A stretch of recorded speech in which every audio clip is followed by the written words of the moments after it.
Well, somebody's trying to steal my credit, open credit cards up in my name. So, Oh my God. yeah, That's they ran good. my, yeah, Tractor Supply and Shield Sporting Goods. So, Oh, wow. so luckily it didn't happen. So, Okay. That's good. so be careful out there, everybody. Yeah. Huh. Yeah, that's scary. Like even when you go to the gas pump, sometimes like have like the cover of where you put your credit card slot in, and they can read your credit card. I know it's like these people put a lot of effort into stealing. You think if they just put a lot of effort into doing something legal, they would be pretty successful. Yeah, very sophisticated way to steal your information. Yeah. Hi, Brittany. Oh my God, look at the commitment, everyone. She's driving and she's joining from the Okay, car. sorry. My video was not supposed to be on. I'm almost done. I had a meeting this morning. You're good, Brittany. Just be safe, okay? You can just be off camera. It's fine too. Let's focus on driving. All right, everyone. I have 9:02. We are live. So let's type in the chat. What do these three things have in common? What is your guess? What do you think? What do they have in common?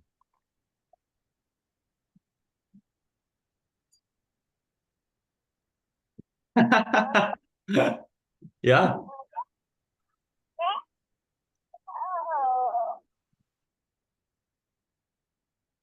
loyalty. Okay, yeah. All delicious for Kyle.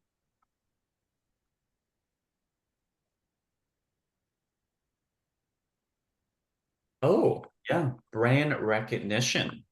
Absolutely. Just like Nestle Purina, right?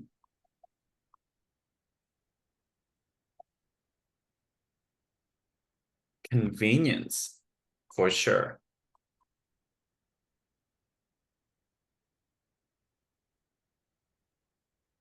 Mood enhancer, right? Yeah. Oh, I love Starbucks. Popular. Yeah. All right, everyone, finish typing. One thing that they also have in common is that we can't just walk up and negotiate and be like, hey, the Starbucks is $5. I want it to be 4.50, right? It's what it the price is the price. We can't just walk up and negotiate. Today, though, we're going to look at ways where we can effectively negotiate for what we want, for what we need when we're working with clinics, with vets. I'm super excited because we won't only look at ways, best practices, we also look at ways that you all have been successful in dealing with your own negotiations and see how we can learn from each other.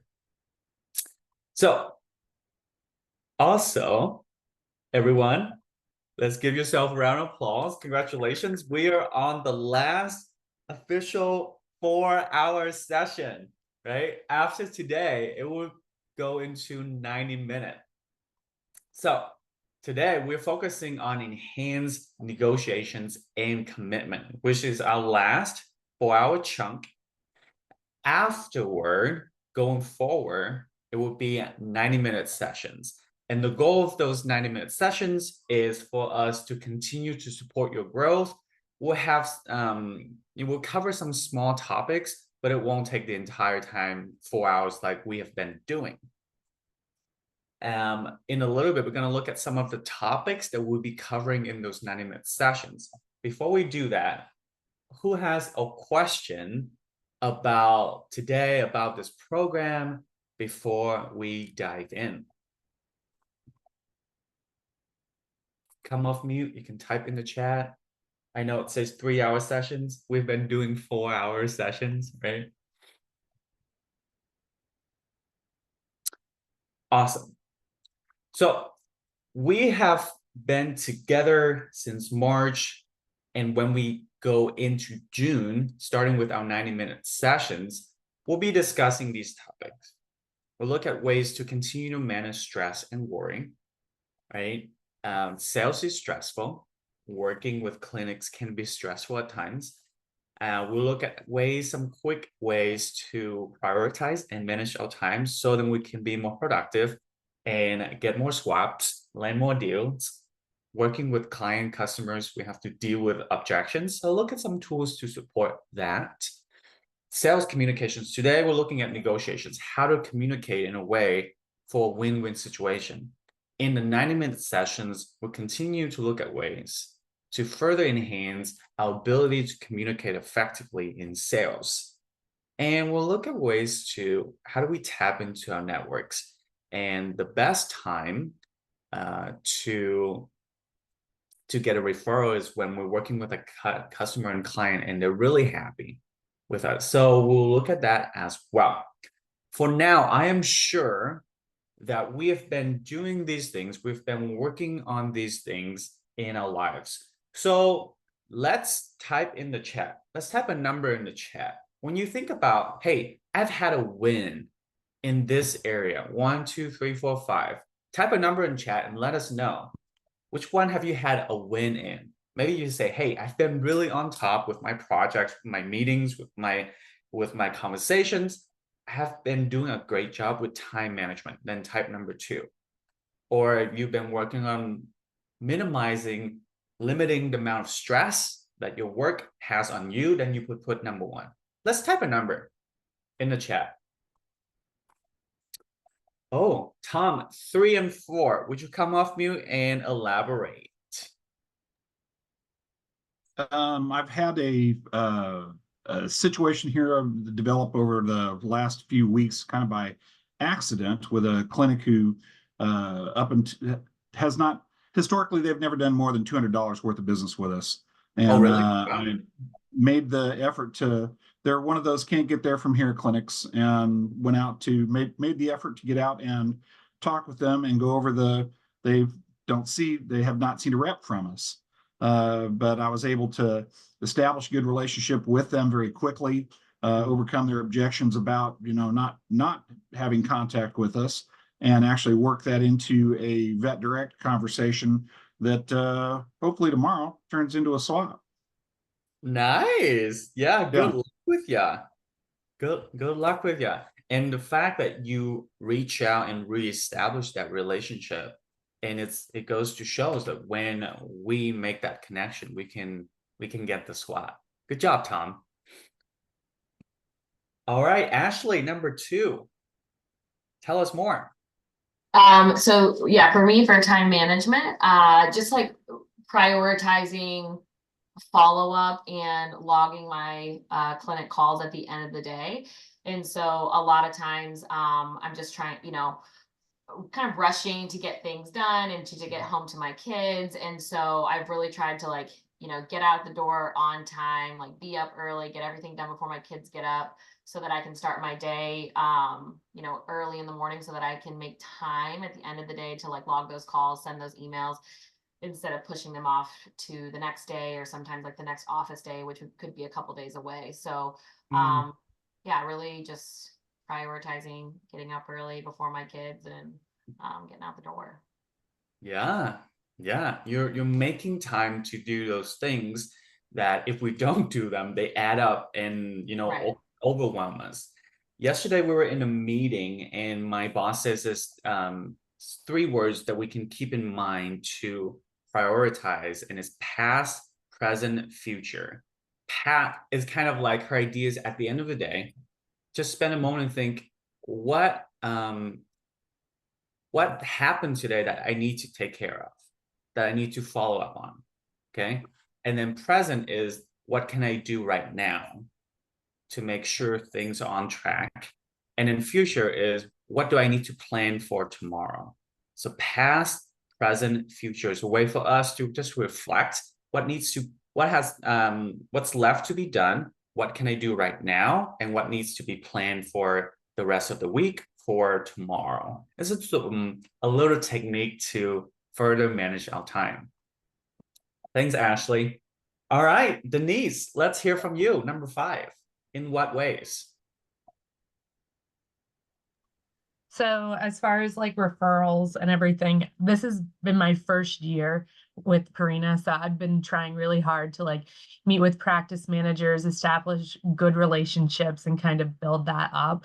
And I think recently it kind of made me feel really good because I had some people switch into new hospitals and new clinics, and I was the person that they called. So that made me feel really good. Ah, Yeah. that's awesome. And it was able to kind of help me out. Like I had been calling on and I could not establish the right contact person there. So it was very helpful that that person called, and we have meetings to go in now. So it's awesome. Congratulations. Thank you.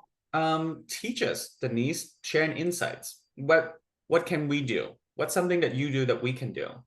I would say like, and I guess this kind of refers to like another number. It was the time management. I think I just built their trust when they asked for something. I tried to get it for them or get the information to them immediately and tried to be like their go-to. And I think that helped whenever they went to the new locations and maybe they saw like the gap or something missing. They still kept me as that go-to for them. So That's awesome. I love that. So you build relationship with them and you keep yourself top of mind in their head, right? Yeah. So like, oh, of course I'm gonna call Denise because I have a relationship with her. I trust her, right? And she's always there. She's dependable. She's consistent. So of course I'm gonna call her. So way to go, Denise. By the way, when is your anniversary? Actually, I had just had it on the 10th. Wow. Yeah. Wow, everybody, like give me some kudos in the chat. Round of applause. Way to go. Thank you. Yeah, congratulations. Thanks. And it sounds like you're rocking it, Denise. So keep going. Thank you. Awesome. So all of these help us be more effective in our sales framework. So as a reminder, we've been focusing on this consultative selling framework, going away from the traditional selling framework, really focusing on building that client partnership, just like Denise just spoke about, right? Building that trust, building that partnership, communicate value, get back to them when they need us, right? Connecting with them, collaborating on ideas. And today, we're going to look at like, how do we dive deeper into that confirm piece? How do we get a win-win situation out of this? Before we do that, we're going to jump into breakouts. So what Haley's going to do is she's going to set us up in small breakouts in groups of 3 or 4. And we're just going to discuss, hey, which piece have I been rocking lately? We heard some of that earlier.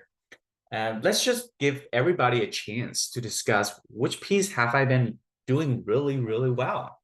And then we can also discuss what has been a challenge. And maybe if other people know that what we're dealing with, they can give us some insights, some ideas on how to tackle those challenges. So we're going to be in a breakout. It's going to be, Haley, how many people do you have? That's going to help with timing.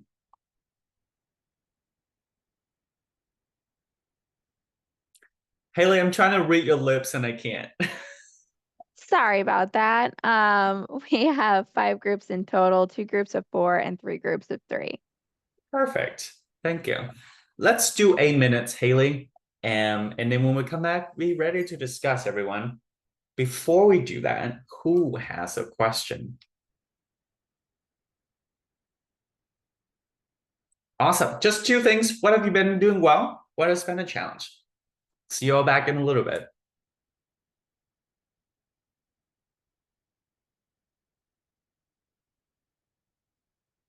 Yeah.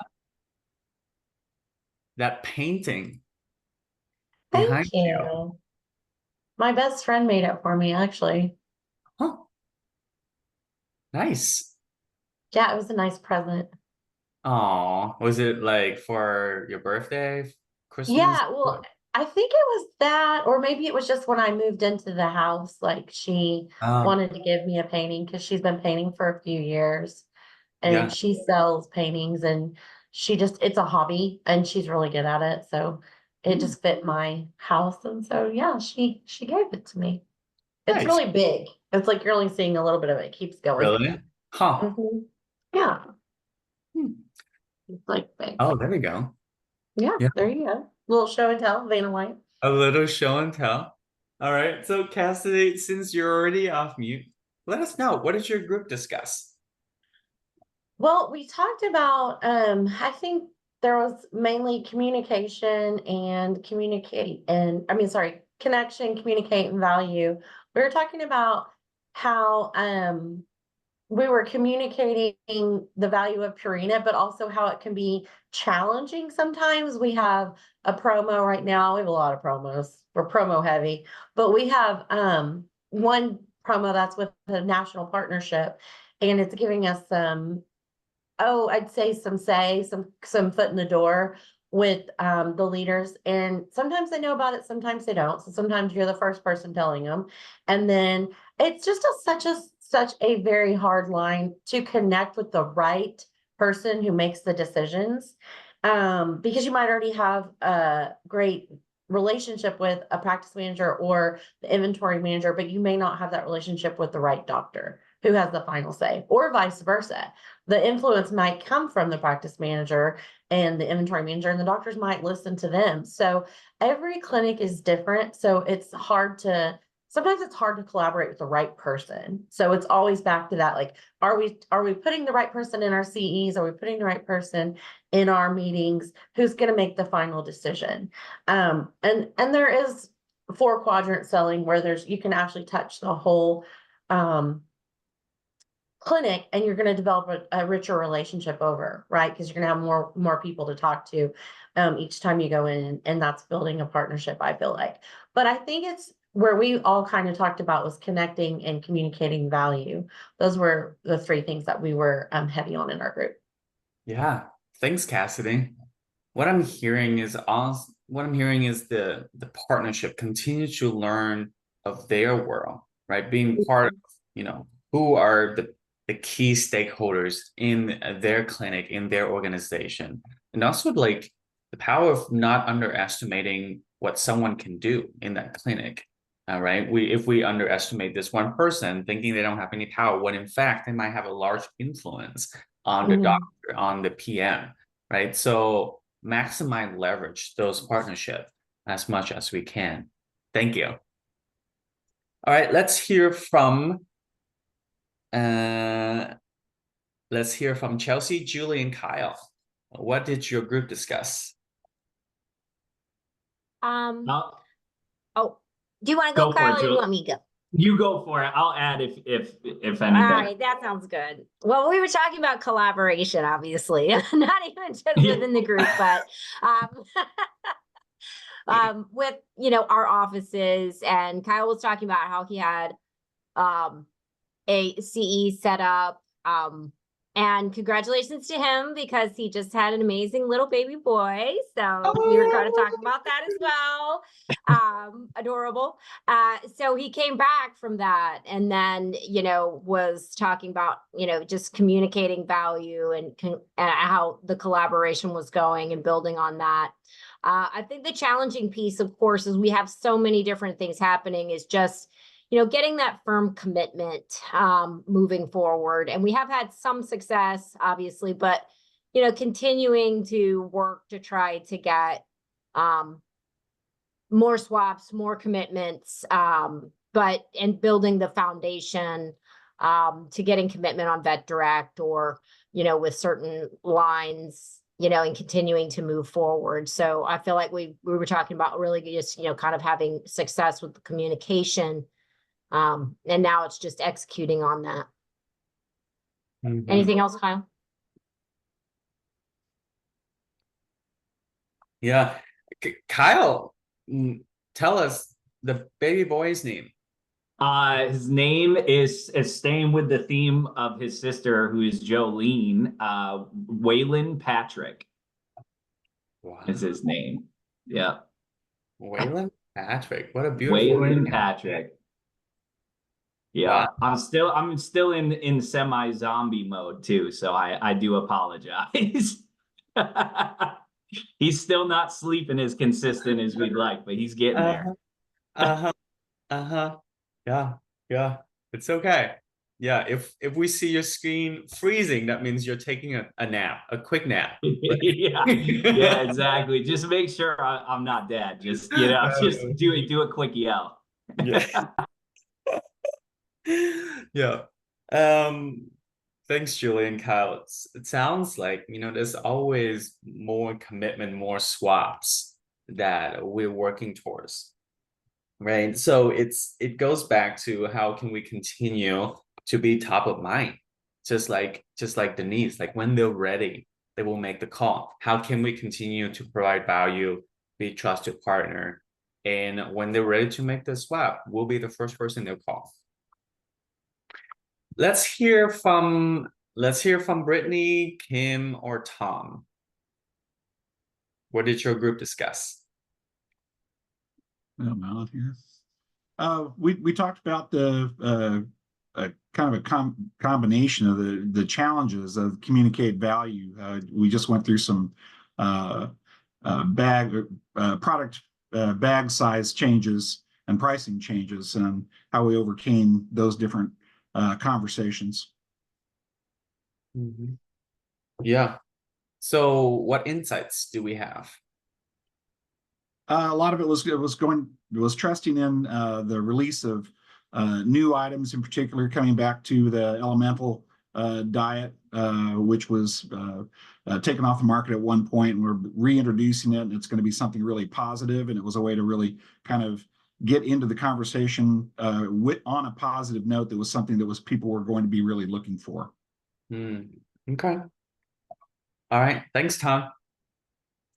All right. Let's hear from Denise, Ryan, and Sandra. What did you discuss?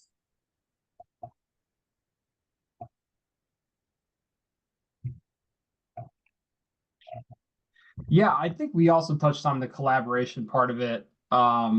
We all kind of have important events going on in our territory. I know Sandra mentioned that she was doing the VIP tours and planning for that coming up later this month. I am putting on a CE event partnering with Ohio State University in the Cleveland territory next month as well, for a doctor exclusive CE. So all kinds of different collaboration fronts that we're going on with universities, different levels of the business, and stuff like that. So Nice. And what do we hope to happen from those events, Ryan? yeah, one-on-one time with our VIP partners, doctors, as far as my end, Sandra's with the VIP tour. What comes from that is definitely, more relationship building, swaps, definitely. I know at least when we're going to be planning for our VIP tour in the fall for the Great Lakes region, we, are going to try to get confirmations and swap confirmations on the way back during that process. So that's definitely something that we're looking at securing. Yeah, thank you. Nice. Lots of exciting things happening. Good luck with that. All right, one last group. How about Ashley, Cassie, Carl, and Marcus? What do we have? What are your thoughts?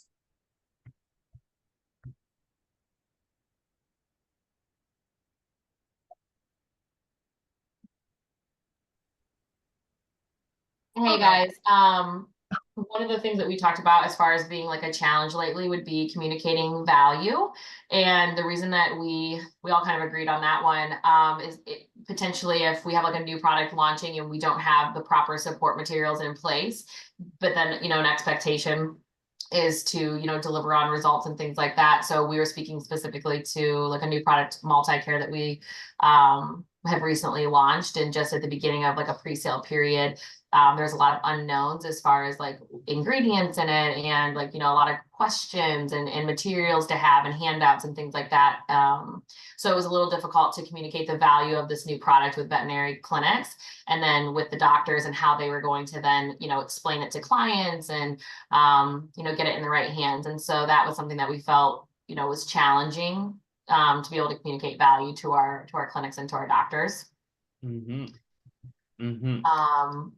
And then the other piece that we've been like rocking lately was Cassie, and it was confirming, and just a lot had to do with like good follow-up and being intentional after calls and confirming, you know, things that they talked about in their conversation, because we have, you know, so much that we need to talk about. And so just kind of, you know, confirming that they have an understanding, even, you know, after the call has taken place in person, of what they discussed, and potentially, you know, if they wanted to schedule like a presentation later, she has found a lot of success when she's, you know, confirmed that they talked about a lunch and learn or something along those lines.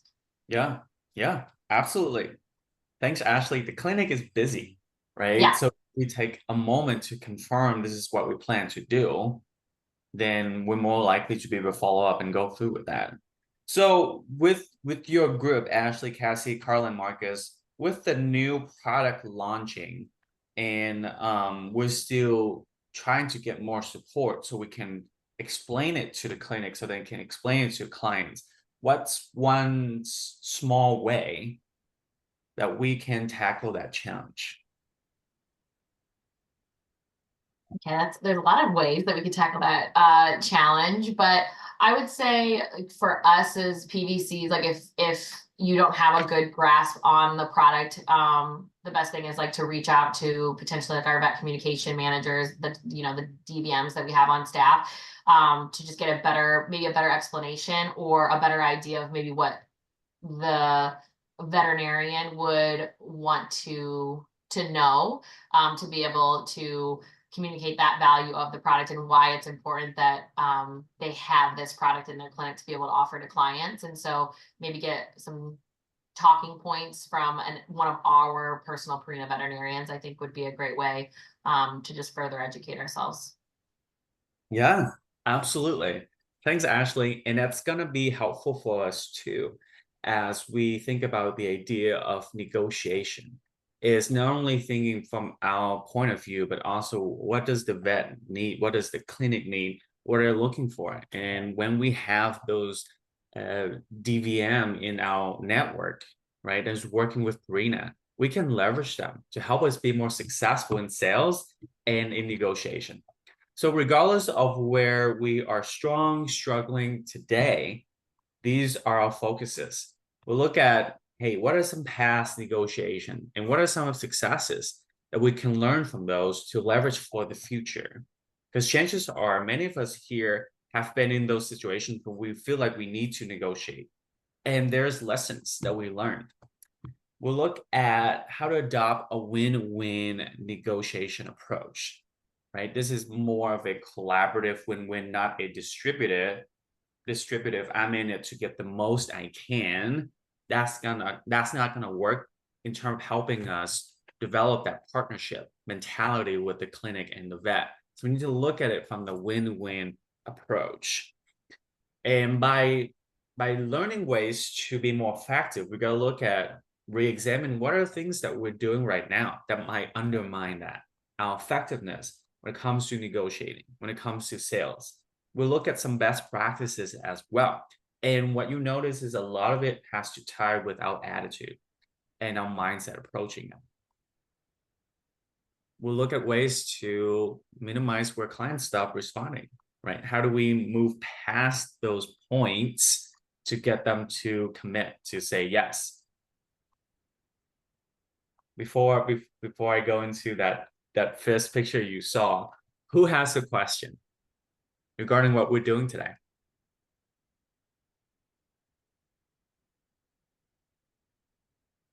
Okay. Are you ready for some fun right now? Everyone's like, oh, so excited. All right. So here's what we're going to do. So negotiation. This is our topic today. In a little bit, Haley is gonna put us in pair.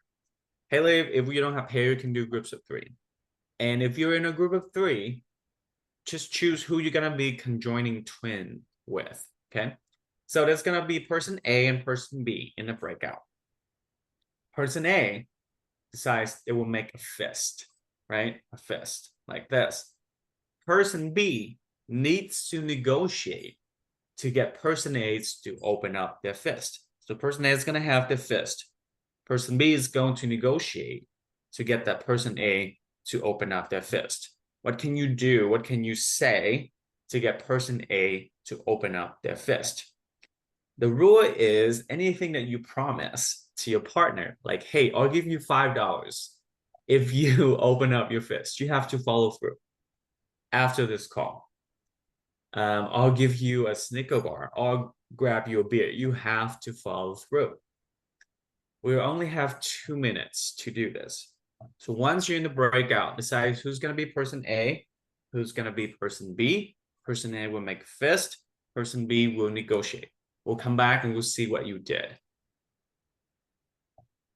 Who has the question?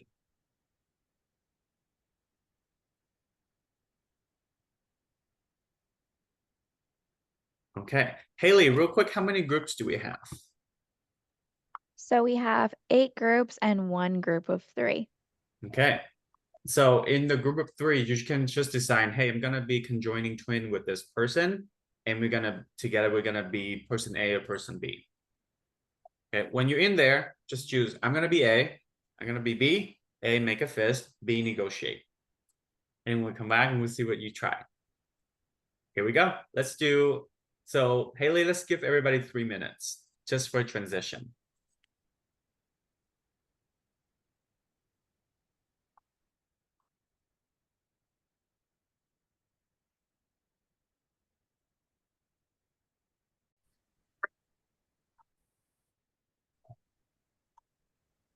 All right. Welcome back, everyone.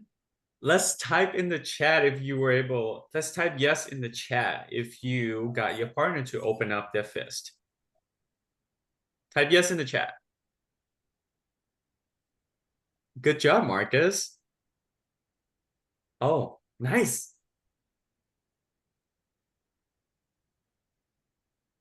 Okay, so it sounds like many of us are successful.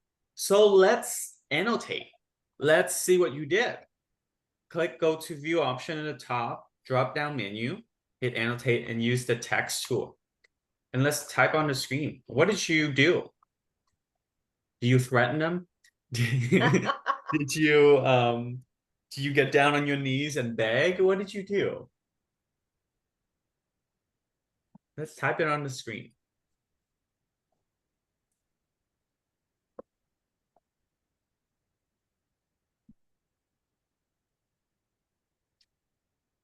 You want to hit the text tool.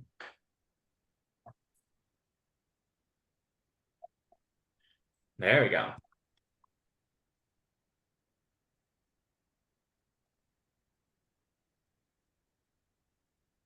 Ah.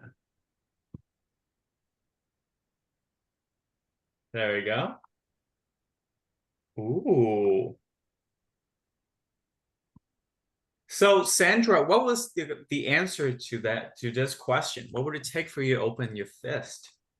So we took it a little bit different. We're just talking about our approach. So because we weren't sure if we were going to be an A or B. So we just, my approach was kind of what would it take? And I kind of maybe was thinking more about sales and being more direct, my approach. Like, what would it take? And then if you say no, like, why are you saying no? And then maybe in her answer and her saying no, it's like maybe she's saying no just because she doesn't want to say yes so easily. So that was kind of my approach, is asking why, what would it take and why not? And then my partner's response was more kind of like she has a child and she kind of brought in her child and kind of she was a little bit more sly about it. Maybe kind of going like, give me a high five. That way you're forced to open your hand. So our approaches were a little bit more, or were a little bit different. Mine was kind of direct to the point. Hers was a little bit more kind of like getting me to open my hand. Like, high five or let's stretch, just kind of being a little bit more fun about it. Yeah, nice. So two different approaches. First one is asking, and a lot of time we forget to ask, what would it take, right? And if we hear from them, then we know exactly what we need to do to get the offer. And it also sounds like not willing to take a no, right? Be willing to push a little bit, be confident and assertive, not in a rude way, but not shying away from that conflict. Yeah, and it's always helpful to bring a child, like, use it to sweeten the deal. Nice, thanks, Sandra. Offer a valuable and scarce resource. Is that the gift card, Cassie, or you're talking about another resource that's scarce? Yeah, it was the gift cards. That was what I offered because we do not have those as available as we once did. So and they can be utilized in clinic. So I was paired with Chelsea and she's like, I don't have that many, sure. So Nice. When we did, so today is like a snippet of the 2-day negotiation program that we do with the PVCs at Nestle Purina, and there's a bargaining tactics called throw in, and one of the leaders says, a throw in we can use is offering something that costs little to us in our world, but it's very valuable to the clinics, right? So what's something that costs little to us that we can throw in that the clinics would love? So let me get some ideas from everyone. Let's type in the chat. What is something that we can throw in from our world that costs little to us, but the clinics really care about? What are some of those? Let's type in the chat.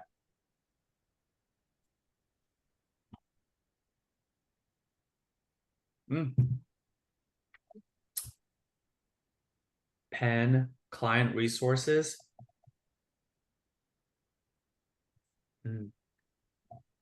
What do you mean by client resources, Ken?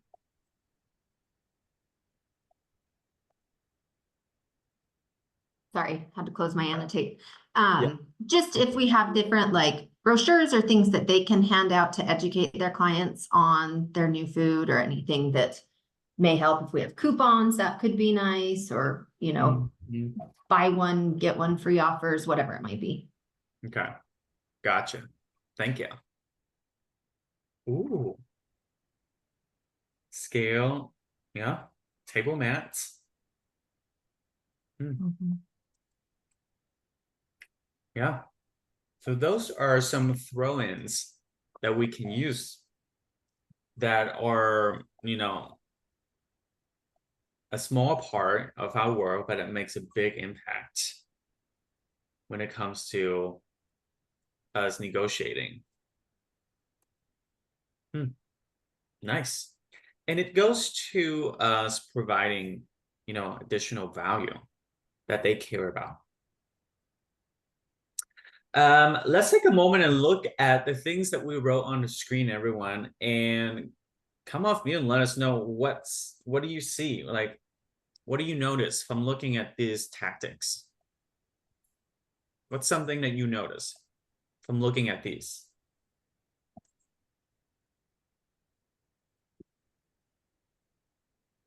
What jumps out? Maybe a theme, an approach.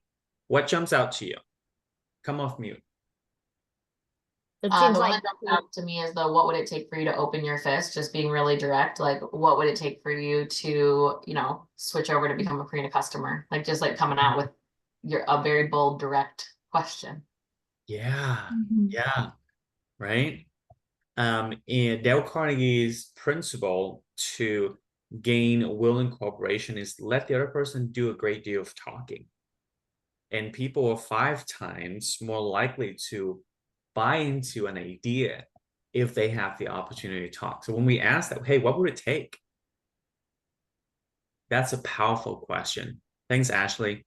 Julie, it sounded like you have some insights as well. I was just going to say it's giving them they're getting something out of it. It's not there's a need there. And in order to get them to do it, you're fulfilling a need or a want. Yeah. What's in it for them? Right? That's the channel that we all listen to is WIIFM. What's in it for me? Right? So thinking from their perspective, asking question, it goes to that as well. Like, what do you need? What is it that you need that we can offer and provide that for them? Nice. So we're going to look at some ways today to further enhance our effectiveness when it comes to negotiating with vets and clinics. Let me clear this real quick. Close this. There's this renowned negotiator, and his name is Chris Voss, and he wrote this book, Never Split the Difference. Raise your hand if you read this book or if you're aware of this book. Okay, so Kim is aware. Nice, nice. And we actually leveraged this book in our negotiation program. In that book from Chris Voss, he says that every negotiation, every conversation, every moment of life, yeah, nice, Brittany, is a series of small conflicts that if we manage well, can rise to creative beauty. And he teaches us to embrace them. Agree, disagree? Let's type in the chat.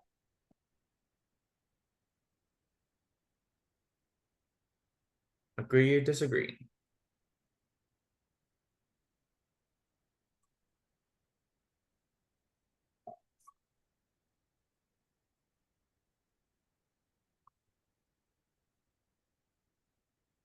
Mm-hmm.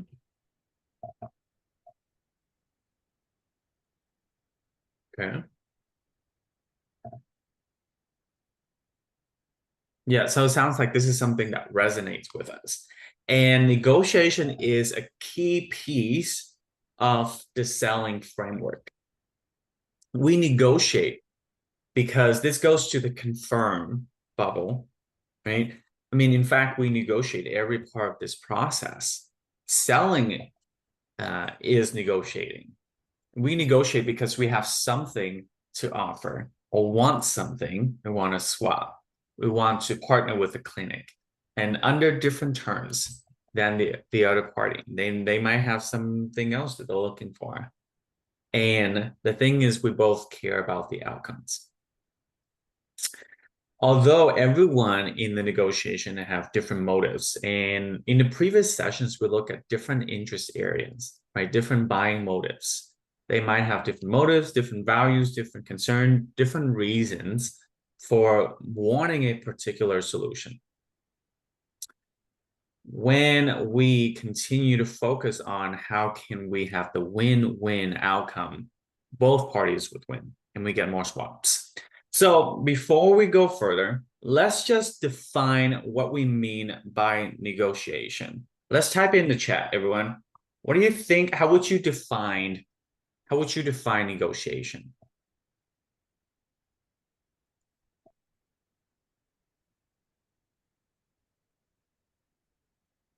How would you define it?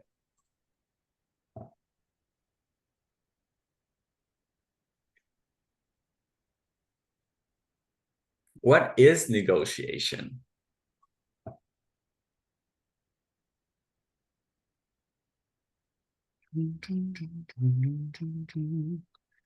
Okay, so Julie says to discuss mutual beneficial agreement, a compromise, outcomes in which both parties are satisfied.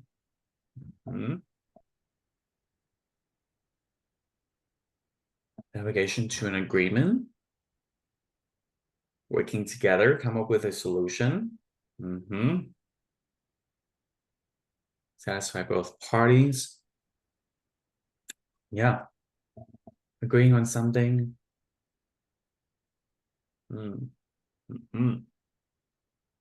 Reaching an agreement. Nice. Let's take a look at these two definitions. This is how we define it. One is to aim at reaching an agreement. Many of us wrote that in the chat, right? The second one is a strategic discussion that revolves around issues that both parties find acceptable. Many of us wrote that in the chat as well. When it comes to negotiating, there's two different types of negotiations. One is the win-win approach. The other one is more a distributive form of negotiating, which we often associate with bargaining.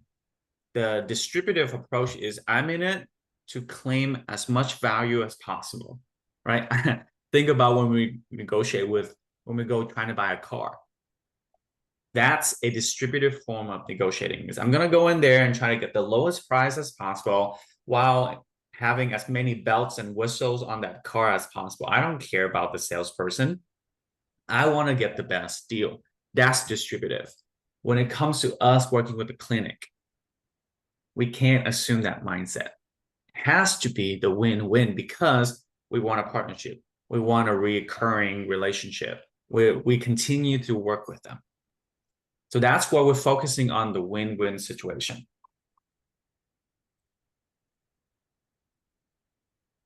Who has a question about the definition of negotiation?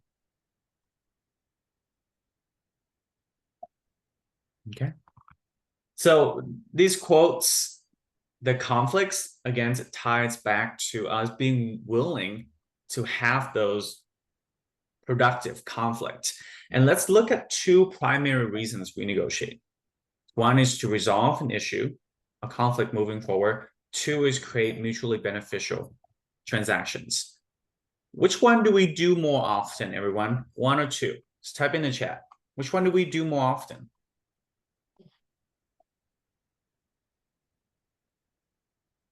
Is it one? Is it two?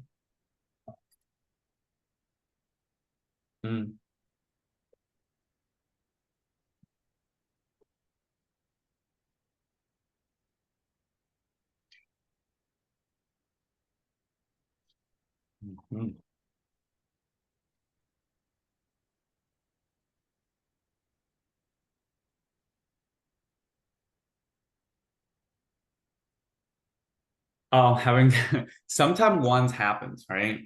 Having to deal with an important issue. What's an example lately, Kyle, when you're working with the clinics?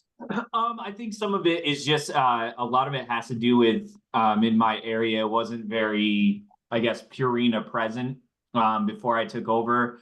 And some of the communications in pricing and our bag size adjustments for some of these clinics that aren't used to using Purina, they're kind of met with, wait, is this another price increase or is this another adjustment? Like, what is this?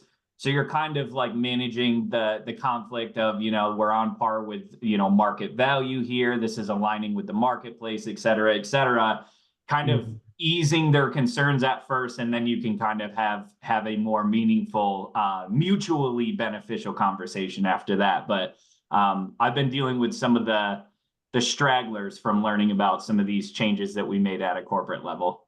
So it sounds like part of it is you educating them on the market value, the market price, and that we're on par with it.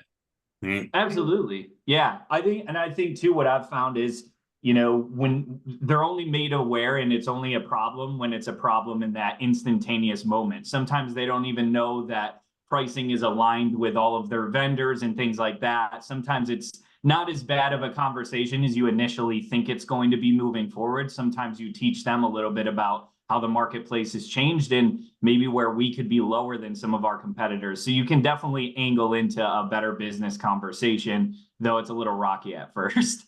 Yeah. Thanks, Kyle. So it's an advice right there is to lean into it and it's not as bad as you think it might be, and using it as an opportunity to educate the clients that we work with. Yeah, so that's one way to be proactive in terms of dealing with those issues, especially when it comes to price increase. Thanks, Kyle. The need for effective negotiation skills is great. greater than ever, because there's a big factor of it has to do with technology. Also has to do with, we looked at this before, is we're asked to do more things. We're asked to do better. We're asked to do them faster, with less resources, with less time and support. So this is what we call the business reality. So for instance, it could be that the clients are expecting delivery to happen fast. And sometimes deadlines can't be promised like they want it to, right? Sometimes there's a delay or there's logistics that we can't just promise, but the clients expect it to be fast.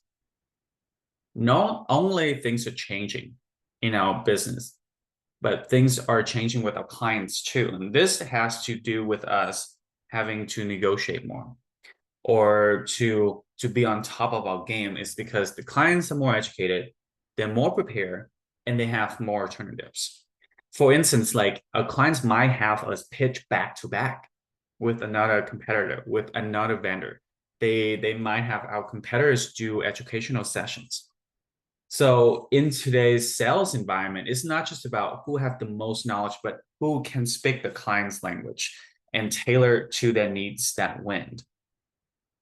So in response to this new reality, we as salespeople must equally be informed, be prepared, continue to stay up to date on those informations of the new product launches that we have, and be respectful of the other party's knowledge and interest, so that we can reach that win-win solutions.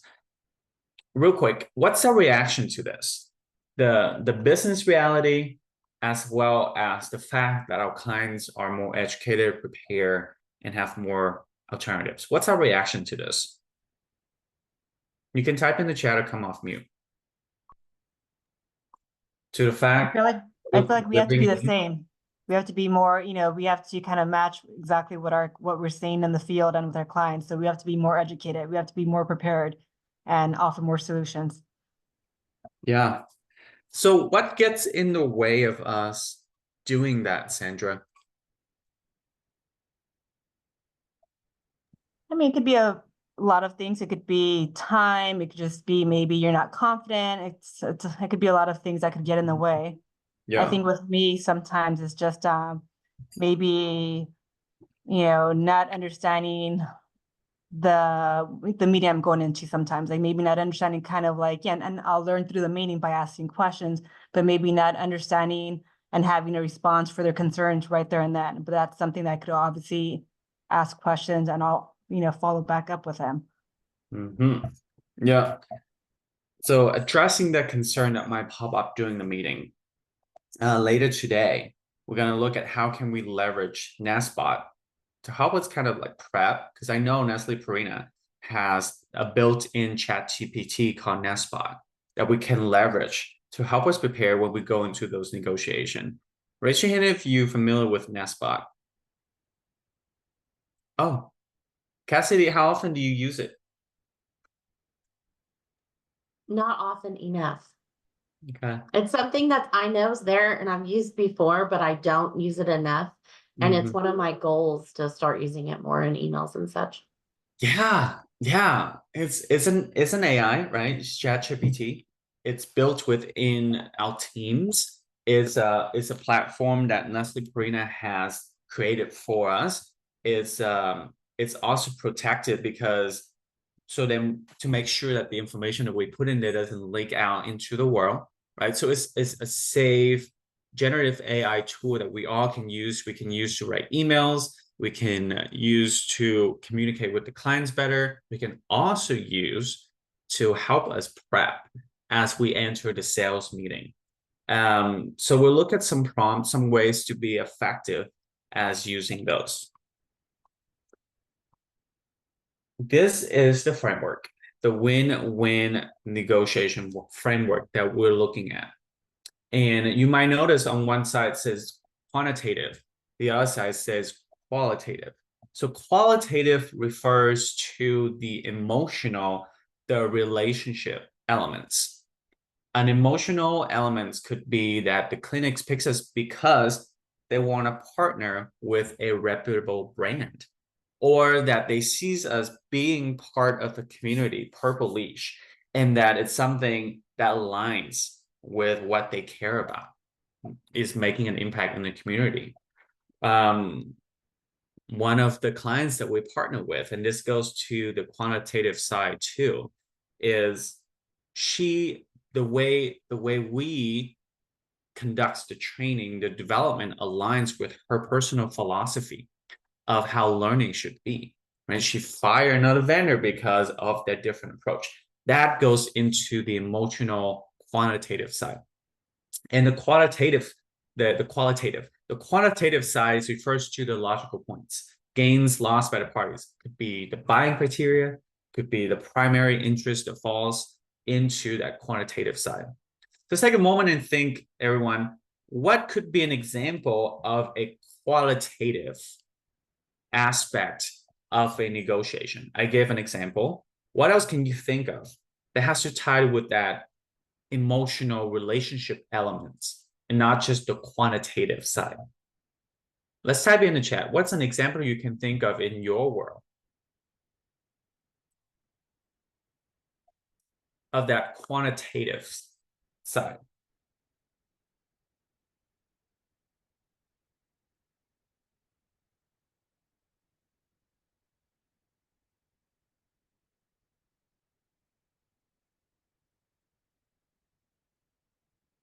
What's an example that you can think of in your world?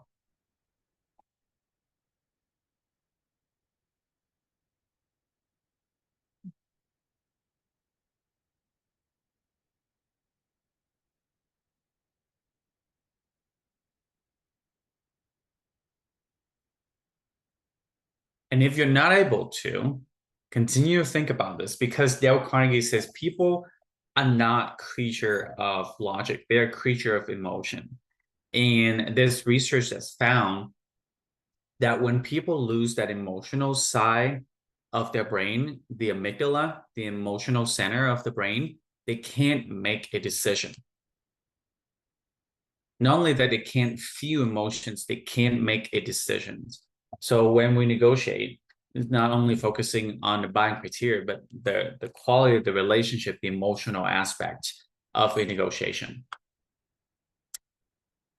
Most of challenges on negotiations working with tie into one of these three areas. It has to do with time, has to do with cost, it has to do with quality. Something Kyle mentioned earlier has to do with cost, with the price increase. Out of these three aspects, everyone, which is the most common point you negotiate with? Is it time? Is it cost? Is it quality? Let's type that in the chat. Time, cost, quality.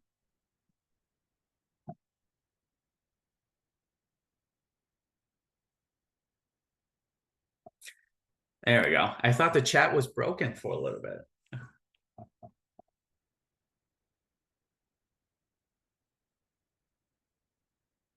Okay.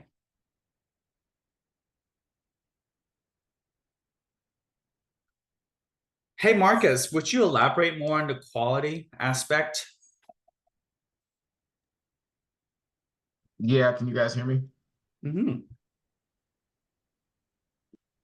Yes. I mean, I think for me personally, I mean, I would much rather have a quality product that's going to last, you know, the test of time than the cost and have to keep buying over and over again.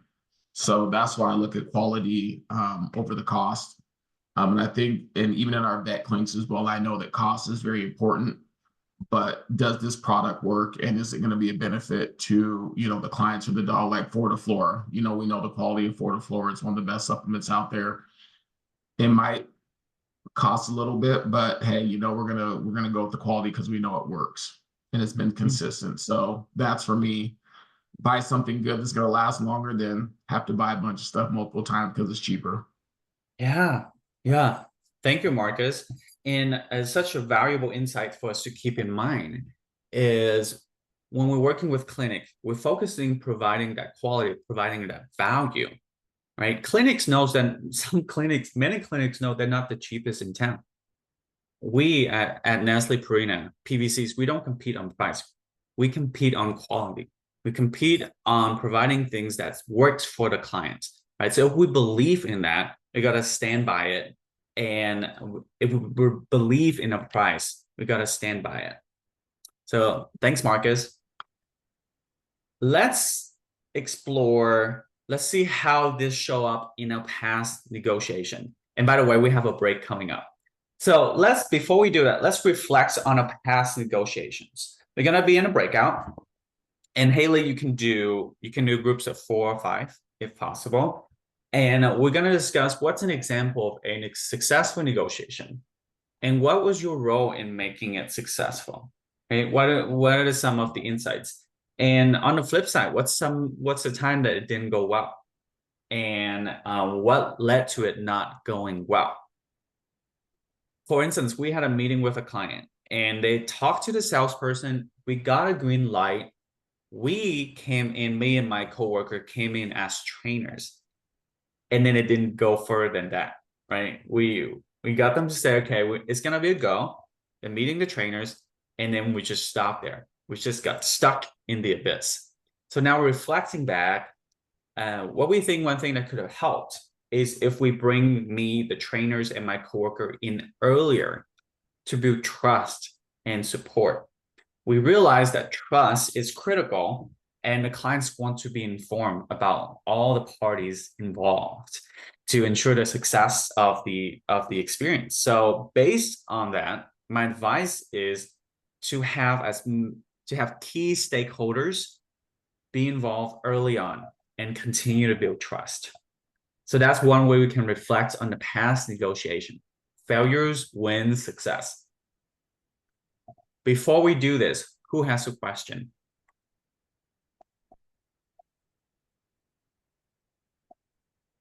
Okay. Haley, how many do we have in each group?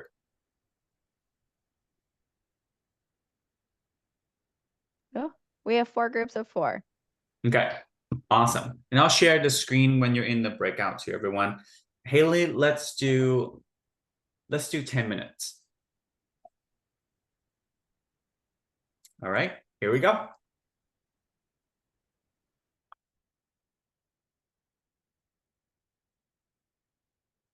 Okay. Also, Katie, today is our last 4-hour session. Oh, it is. Okay. Yeah, today is the last 4-hour session. Going forward, it's gonna be those 90 minutes support session, accountability and reinforcement session. Awesome. Thank you. You're welcome.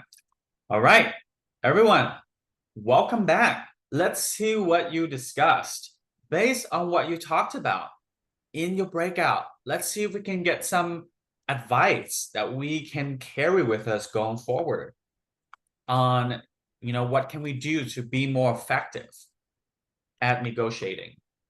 Let's use our annotate tool. Let's fill up this screen.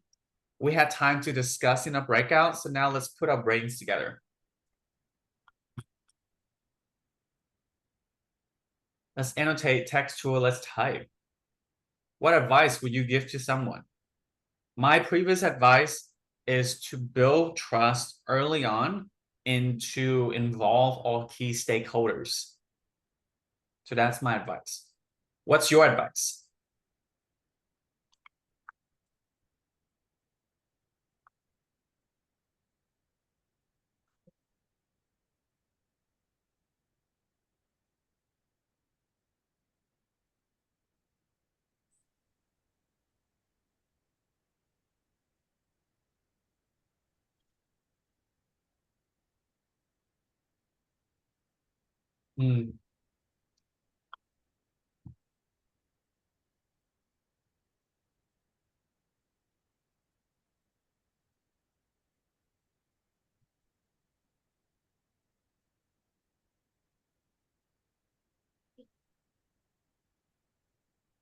What else?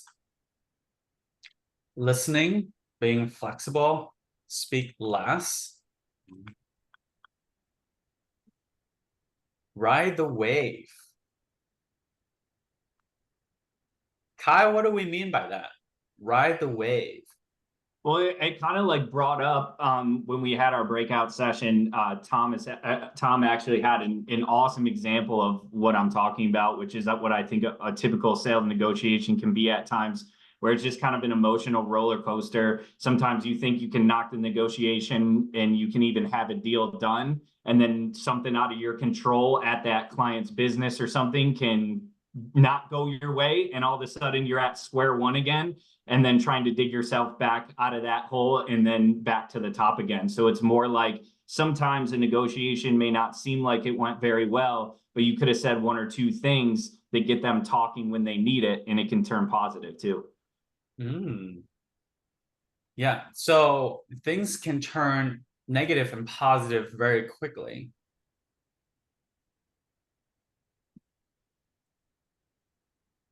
Denise, what do you mean by simplify? I think I gave an example of when things went wrong, and it was really, I was trying to provide a choice, thinking, okay, like if I provide this choice to them, or if I put out this second option, this might work. And I think it was, I actually, and my success was revisiting with this customer and actually giving them no choice and just kind of simplifying it. I didn't realize that having a choice would, cause them more work or cause them, more time thinking about things or whatever. So just being able to like simplify it for them made it so much easier to come to like a resolution. Would you give a quick example? What are the two, let's say, like give us two options. Yeah, I mean, I was doing a swap, and I just asked like a simple question like, hey, we talked about this. Would it be okay if I go ahead and add this into the swap? And like laying out like the options side by side made it worse. I should have just said, hey, we talked about this. Okay. I'm adding this in. And yeah. So I think it was also like a level of confidence too on my part, that I should have had more confidence in my recommendation. And yeah, absolutely. I was just gonna say, like, it's they're also buying your consultation, and so if you know this is the right way to do it, why give it as an option? Why not just go forward and suggest it being part of the swap? Okay.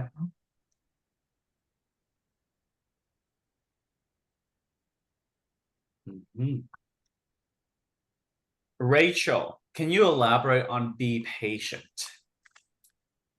Yes, I just think that with negotiations, sometimes they can take time, obviously, when it comes to both parties putting forward what they're wanting out of it and what's acceptable terms for the solutions that they're looking for. That doesn't just happen overnight. So I think that being patient and trusting the process moving forward is something that's super important when it comes to negotiations. Yeah, yep. Thank you. And this goes a lot to us asking ourselves or telling ourselves, hey, I'm here to partner with them.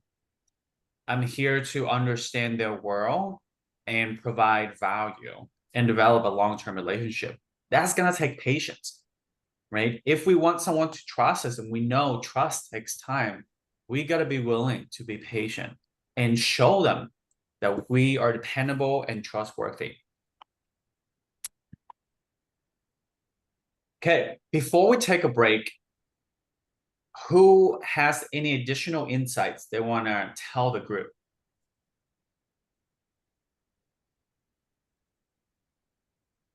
Who has something that, everyone would benefit from hearing?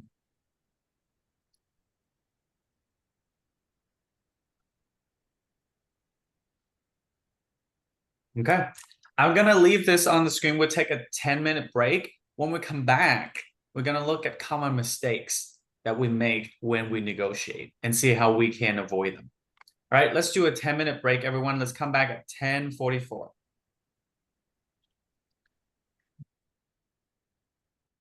Let's start coming back together. Thanks, Haley.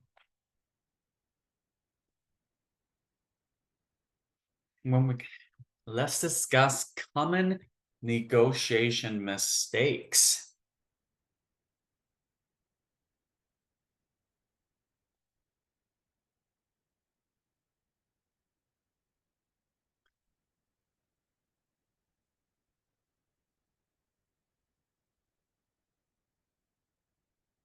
There we go. All right.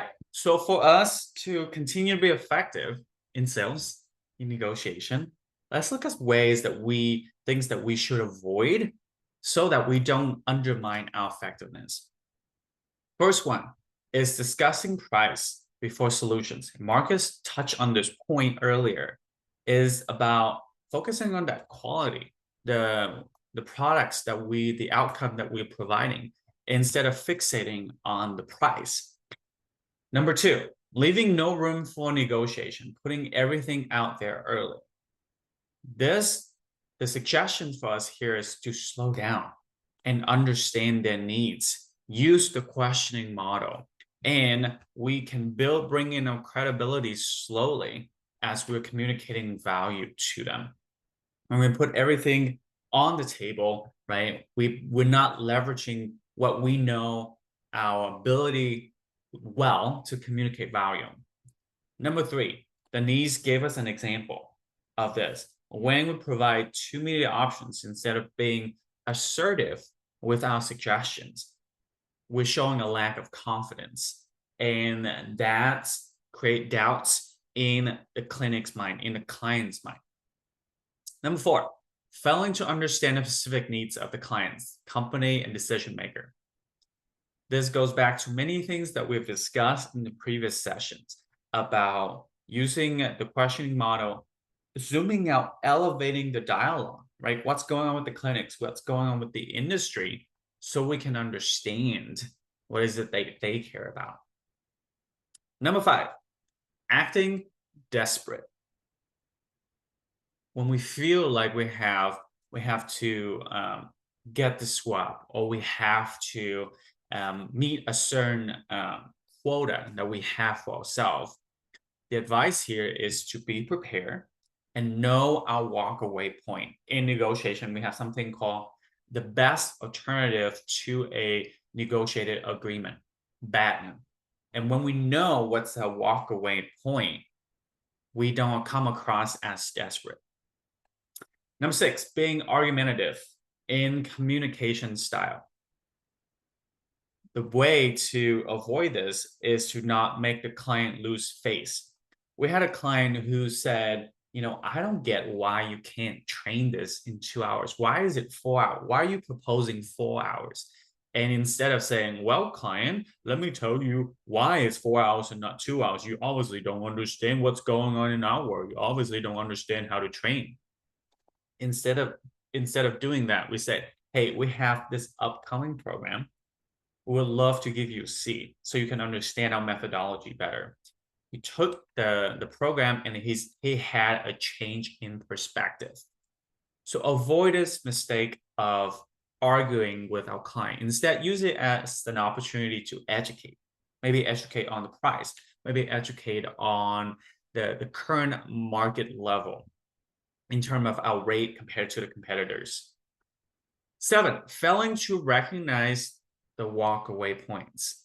And again, knowing what's our BATNA, what's our best alternative to a negotiated agreement. In the negotiation program, the 2-day program, we look at ideal, realistic, and fallback. Ideal means what's the best outcome that I could hope for.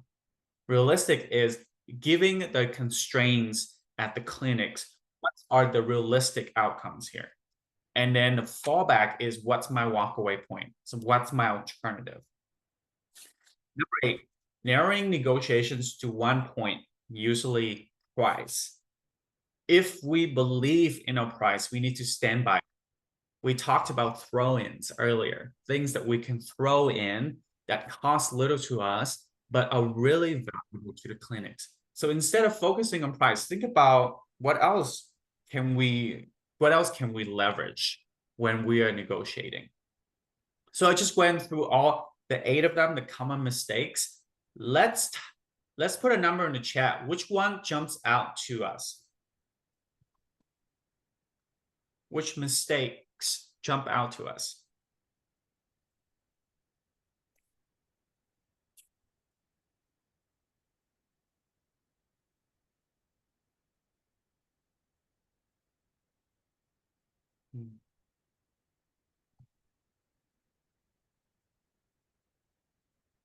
Okay.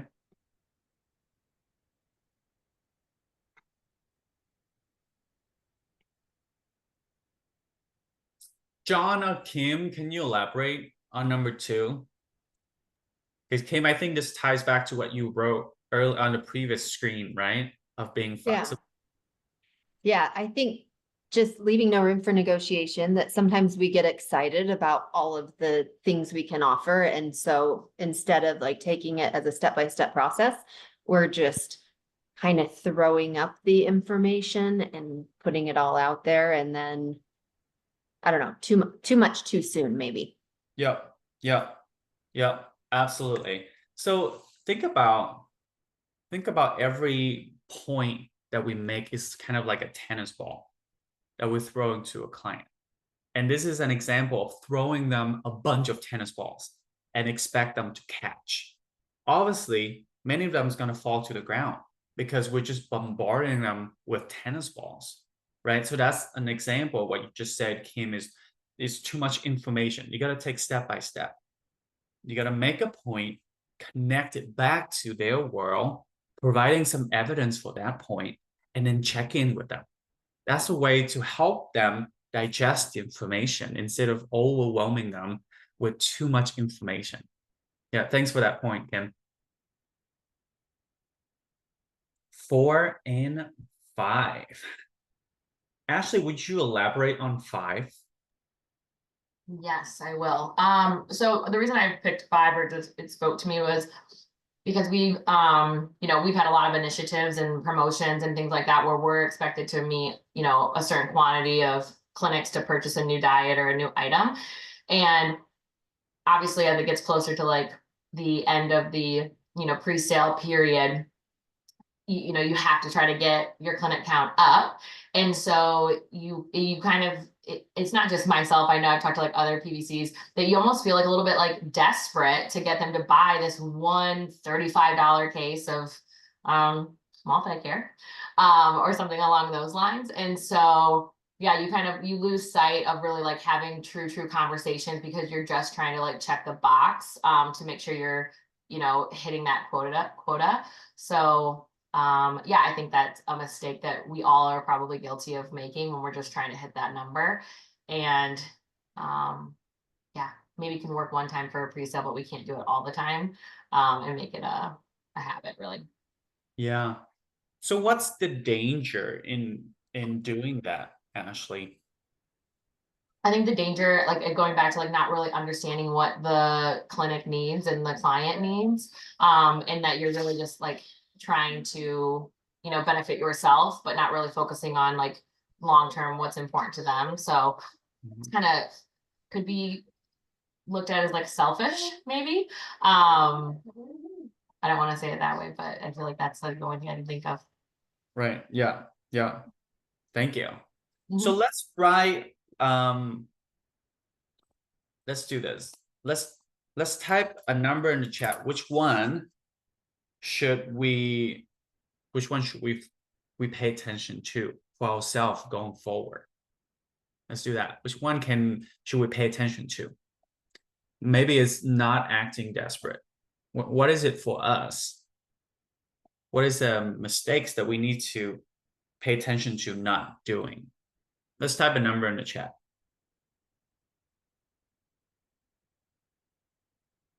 Okay.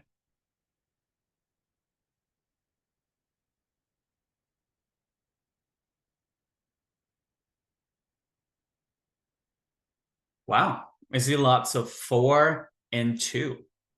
Right? When we do those things, when we avoid those mistakes, it spills over to the other mistakes. So keep that in mind, everyone, of like, hey, this is the thing that I'm intentional about not doing so that I don't undermine my effectiveness when working with clients. And a lot of time, what it takes is better preparation. Knowing a walkaway point and being intentional about solving the client's need. Like Ashley say, not just checking the box, but building that relationship. Chris Voss also says, we don't rise to the occasion, but we fall to a highest level of preparation.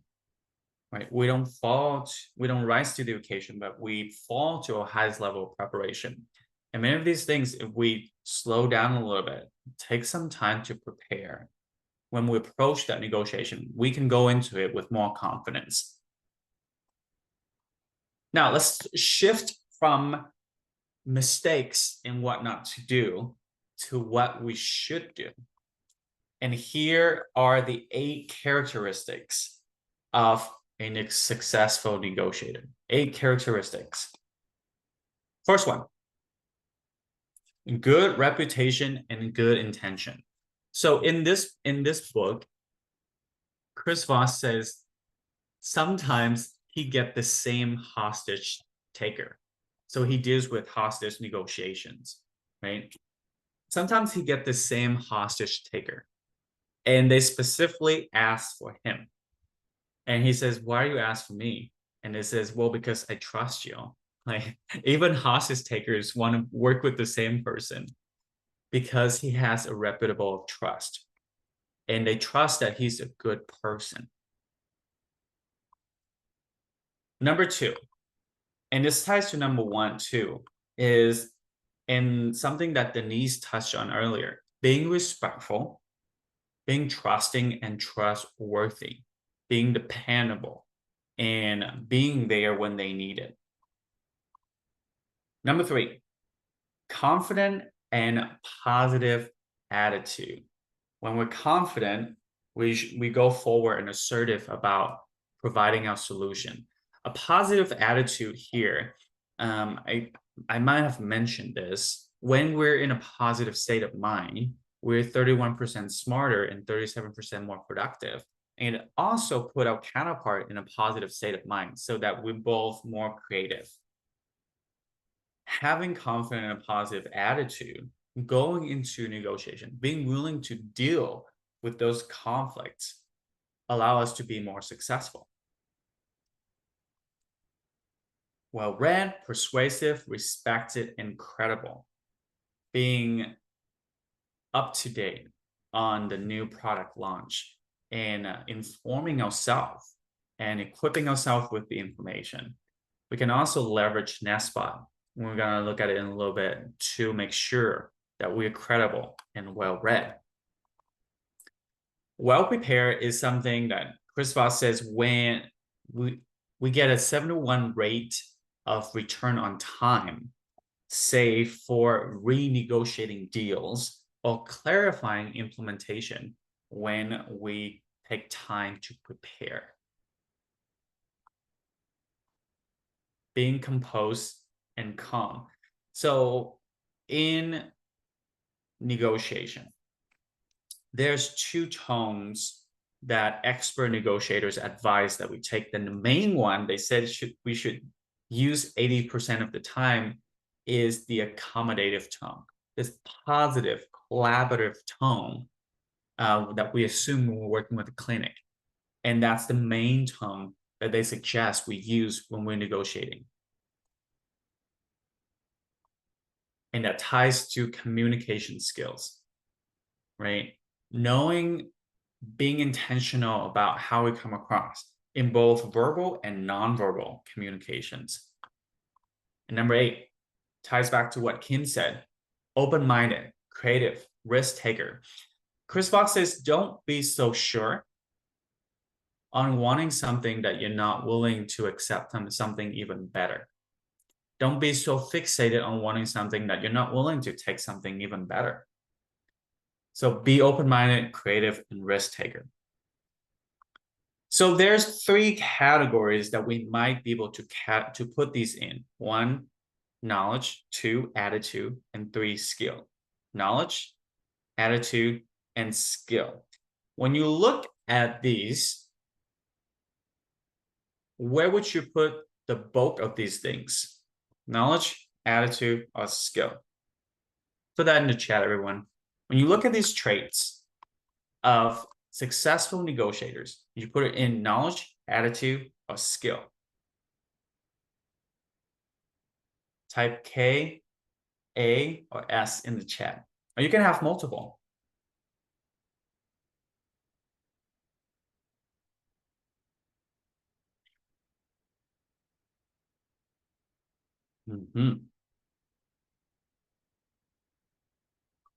So what we recognize here is having the right attitude. We are already being far more successful when it comes to negotiating, right? And when we think about this, being positive and confident and being creative, the right attitude as we go into the negotiation, that's going to help us land more deals.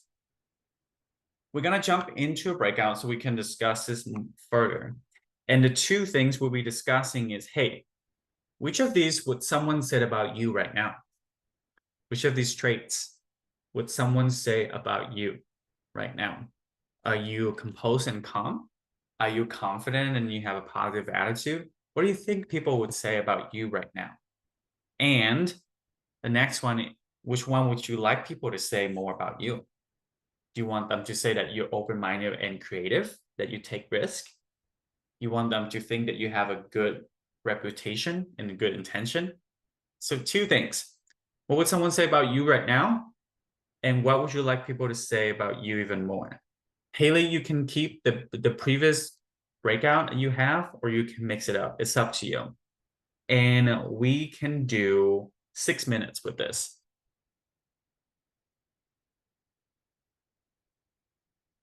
Who has a question before we go into a breakout?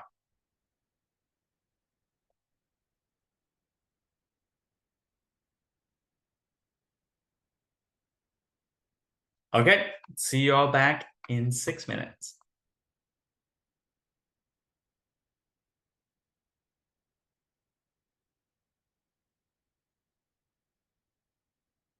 That roll up on the client, but actually having a conversation with them, that makes us more persuasive. Does that make sense? And then being able, I think, for being sales was being able to have that control, that calm, cool collectiveness of kind of being able to understand what's going on and understand what they're saying. Yes. Yes.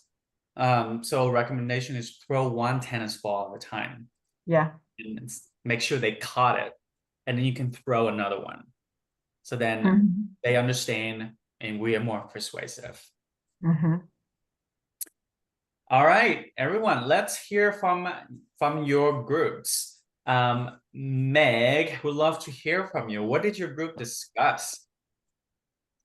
We kind of discussed a lot of them actually, but I think overall, just I would say that for the first question, mine would have been like, I would say confident and positive attitude, but being more open-minded and like a risk taker. And we kind of all agreed on the risk taking, kind of just like to be in our comfort zone and not rock the boat, especially with veterinarians, with the PVCs, once they have something they like and it's hard to persuade them otherwise, and kind of working on that. But yeah, that was kind of our common denominator. Okay. So being more willing to take risk. Okay. Who has a suggestions on this call? Like, what can we do to take more risk? This is a question for everyone. You can come off mute. What can we do as PVCs when working with clinics to take more risk? I think one of the things that I'm doing currently is we're going to do a CE, and I haven't done that. I've done a lot of logistics in my past life and my other event space, but in this job, I haven't done a CE. So me and two other teammates are working on doing one in our one of our markets, which isn't too far from, within an hour and a half, 2 hours from us. So each. And so we're going to work on that. And I think that's really out of my comfort zone. And I think whenever even though I've done it before and I know logistics, I know how to do it, it's not my favorite part of things. I will go in, talk to, have a one-on-one meeting, see what their needs are, assess them. And so when you get a group together, I love group settings. I don't mind presenting. I just don't love logistics. So pairing with 2 other people is going to make it easier. And I'm always open to hearing anybody on this call who's successful event. I would ideas of what made it successful and what was your follow-up afterwards that you got success from, because we all know we're judged on if they're going to swap or not, if the company's putting in that much money or if you're going to grow their territory. So I think it puts a lot of pressure on you too. It's like, this has to go well. So that puts me out of my comfort zone. Nice. Okay. So doing CE. And thank you. What's in it for the client? When we do more of those CEs? Education and feeling special, getting to see a deeper part of Purina. Yeah. So thank you. So when we keep in mind what's the benefit for them and and leverage other people we don't have to do this alone. And that's going to encourage you to take more risk. How can we collaborate and have people who've been successful in helping us? Nice. All right, let's see here. Next group. Denise, Kyle, and John. What did you discuss?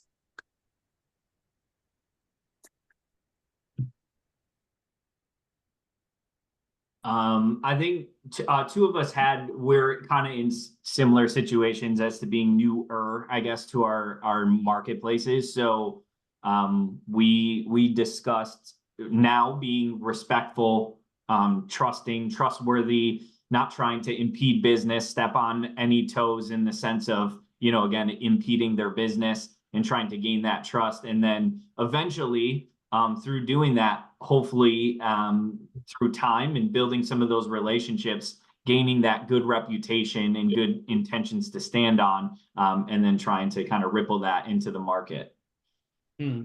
What do you mean by not impeding the business, Kyle? So kind of being I guess an active listener. I think every practice, if it's, a standalone location, operates a little bit differently. So understanding what goals, the practice manager has, what kind of makes them tick, in starting to kind of slot your products or way of doing business, trying to make notes and tailor it to them. So not disrupting their specific flow of business. Yeah, thank you. That reminds me of the idea of there's 4 stages of trust. The first stage is impression. What they hear about us, what other people talk about us. The next stage is interaction. So impression, interaction is when they're coming into contact with us. We're interacting with them. The third stage is direction. So now they're coming to us to ask for advice, for best practices, maybe advice on pet nutrition. And the fourth stage, and we do this by being a trusted partner, by listening and understanding the world, is being the consultant, the trusted advisor. So impression, interaction, direction, and consultation. When we understand their world, understand their goals and what makes them tick, we are consulting on what works with them. And that's going to help show that we are respectful, trusting, and trustworthy when we develop and go through the 4 stages of trust. Thanks, Kyle.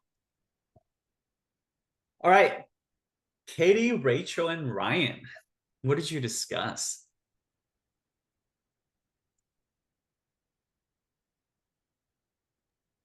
I would say that we kind of all agreed that our hope was that a lot of these our clients feel about us. One of the things that stuck out that I had said was just making sure I'm well prepared. That one's always the case for me, just in any appointment that we have, but really making sure I'm well prepared for this one especially. So that's just something that kind of stuck out. Yeah. Yeah. Advice, use Nestbot. Do you already use Nestbot, Katie? What's that? Do you already use Nestbot? No. Okay. So Nestbot is a Nestle Purina ChatGPT version, and it's built within Teams. So you pull up Nestle Purina's Teams, and as you search for Nestbot, it's an app that's incorporated, and it's kind of like ChatGPT. And then we can put in prompts in there, and whatever we put in there stays within Nestle Purina, so it's protected, and it can help us prep. Which we'll look at how do we go about doing that. So stay tuned for that in a little bit, Katie. Now, preparation, right? Chris Voss says we get a 7-to-1 rate of time saved when we are well prepared. All right, let's hear from Cassie, Chelsea, and Tom. What did you discuss?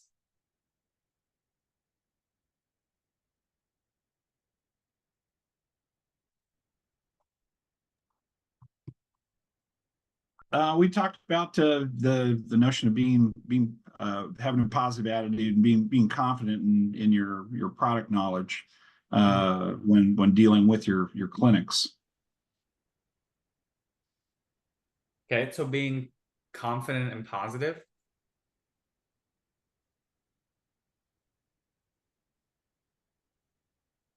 And in what ways can we continue to make sure we do that, Tom?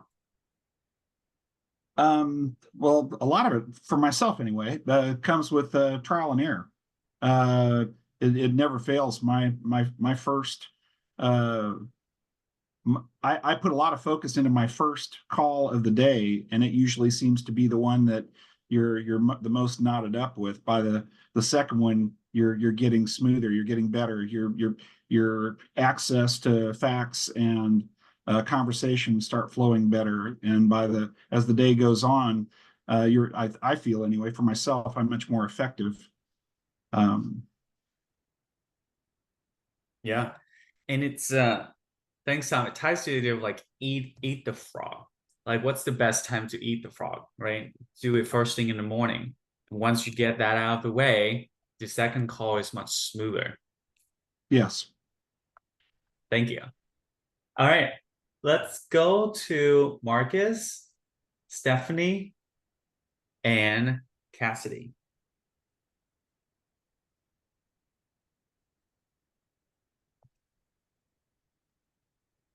Y'all want me to go? Sure. I mean, just like every other group, I think we had multiple selections. We talked about being well prepared. We talked about, being creative and a risk taker. I think for me specifically, coming into a territory that no one had been there for 3 years, my biggest thing was having a good reputation and having good intentions in the clinic. Vegas is such a small community, and I think I have one of the smallest territories probably in the country, only about 150 clinics. So everyone talks, So for me, I want to make sure that I was respectful in the clinics and that the clinics can trust me. And my reputation was everything. I mean, even just recently, the new Hills rep, as soon as I walk in, they kind of ask, "Hey, have you met the new Hills rep? He's such a pushy salesman. He comes in, when on hours that he shouldn't be. He's always trying to sell us something." And that's not the person I want to be. I want to make sure that they can come to me and I'm the easy rep to work with. So that was the biggest thing in my territory. And that's where I've seen growth actually in my clinics. Yeah. Yeah. Being respectful, being a person with good reputation and good intentions. Nice, Marcus. And when we think about, remember everyone, the 4 stages of trust: impression, interaction, direction, and consultation. So for when we're in a small territory like that, like Marcus says, people talk. So they already made an impression of you even before you show up. And there's so much change too, like they're switching clinics so much that, you know, if you're doing something to someone in one clinic, they might end up, you know, working for another clinic, you know, and then, you know, your reputation now is tainted in that clinic. So I really, really stress on a good reputation, having good intentions for my clinics. Yeah, absolutely. Yeah, thanks for driving that point home, Marcus. Good reputation and good intention. Nice. All right. Last but not least, let's go to Ashley, Brittany, and Kim.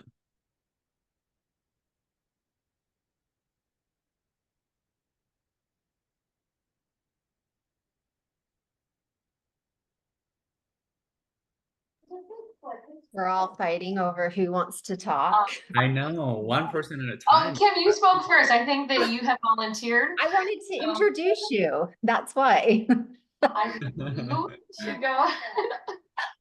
No, we had very similar discussions as what it sounds like everybody else kind of did. I think we agreed that a good reputation, good intentions, positive and confident were something our clinics would probably currently say about us. And that we would like them to say, probably, I mean, in reality, all of these things about us, but maybe to focus on being well prepared, well read, respected, and credible. Yeah, thank you. All right, everyone, take a moment and write this down. What is something you want the clinic to say more about you? You can write this in the Word doc, you can write it on a sticky notes, and let's keep it top of mind. Write down, what's something you want the clinic to say more about you?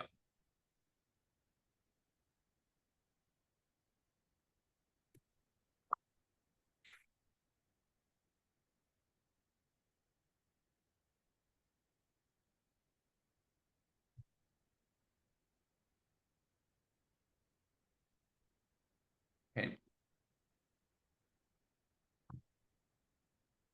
Thumbs up once you're done. Okay, nice. So being a better good negotiator ties into this overarching theme of us providing outcomes and helping the clinics solve their problem. And with this in mind, we need to continue to keep in our head that the idea that we would love to partner with them and that we'll figure it out together. This helps us assume the me and you mindset instead of the me versus you mindset. And in this, there's two things that we can keep in mind is what can we offer? What can't we offer? Right? Being clear on both what we can offer and also what we can't offer. And the second questions has to do with the idea of like not over promising and under delivering. And we got to remember the 8 characteristics of the best negotiator, right? Being trustworthy, a person with good reputation. So the idea is being clear on that. What can we offer and what we can't offer? What will we stand for that are non-negotiables? And that develops our reputation when we're dealing with these clinics. If we know all this, then we are more well-equipped, more well-prepared when we go into negotiations. Here are some additional ideas for us to make sure that we prepare ourselves. And this ties back to many of the things that we talked in the previous sessions on how to build relationship with the clinic. 1 and 2 is not only thinking what we want and why, but also what they want and why, right? Both financially and emotionally, intellectually. What are the interest area? This ties to the interest area that we talked about with our clinics, with our stakeholders. Number 3, value or benefit statement. This has to do with our unique selling proposition statement. What's the value that we are providing to a clinic and being able to communicate that? Number 4, we know this when we have our walk away point, our BATNA, something that I mentioned earlier. our best alternative to a negotiated agreement. And we know like what's the minimum that we're willing to commit to and not cross that line. We are more prepared. Anticipate objections. We can use Nestbot to help us anticipate objections. We can talk to other PVCs to understand what kind of objections that they face to help us prepare. Ties back to number 4, determine a walkaway point in plan B. If we're nervous about certain things that prevent us from taking risks, maybe doing CEs, how can we potentially practice and rehearse? This one is often missed because we have a lot of clinics in our territory. We're pressed for time, right? So time management is something that we're working on. This is often missed that we don't do, that we don't practice and rehearse. When we do, we're more prepared. So the good thing about us being in this program is we have time to discuss these ideas and keep them top of mind to make sure that we are more successful. Let's see here. Which one have you done, everyone, to help you prepare for negotiation? Let's put a number in chat. Which one have you done consistently to help you prepare for a negotiation?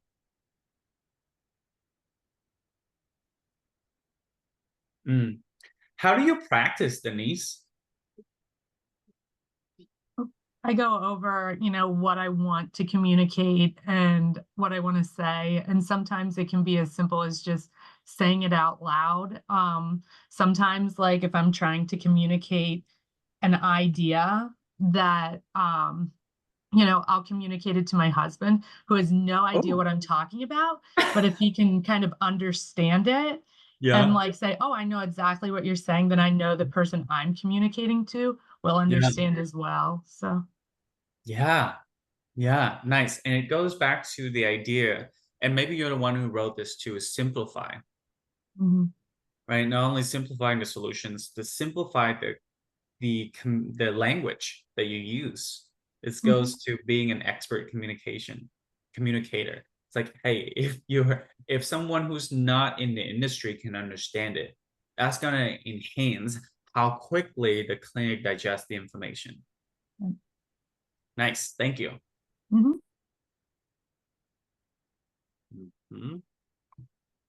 Yeah, so anticipate objections and determine walkaway plan. So when thinking about anticipating objections, what are some of the most common objections that we hear? Let's type it in the chat. What are some of the most common objections that we hear? Is it about price? Is it about space, shelf space? What is it? Is it about nutrition? What do you hear? Yeah, I don't have time to change. I don't have inventory space, right? Or we're already partnering with somebody else. We don't have time. Well, I'm happy with this competitor. One of the things we discuss in the 2-day negotiation is lean into it. If a clinic says I'm happy with the competitor, we can ask, yeah, what do you like about working with them? Like just being out of curiosity, what do you like about working with them? What works? And we know what's important to the clinic. And then we can follow up and ask, so it sounds like everything is going great. On a scale of 1 to 10, how would you rate that partnership? And seldomly they say a 10, because there's always things to improve. And when we know, hey, why is it a 9, not a 10? And they let us know what's something that they would like to see from their current partner, that's an opportunity for us to educate.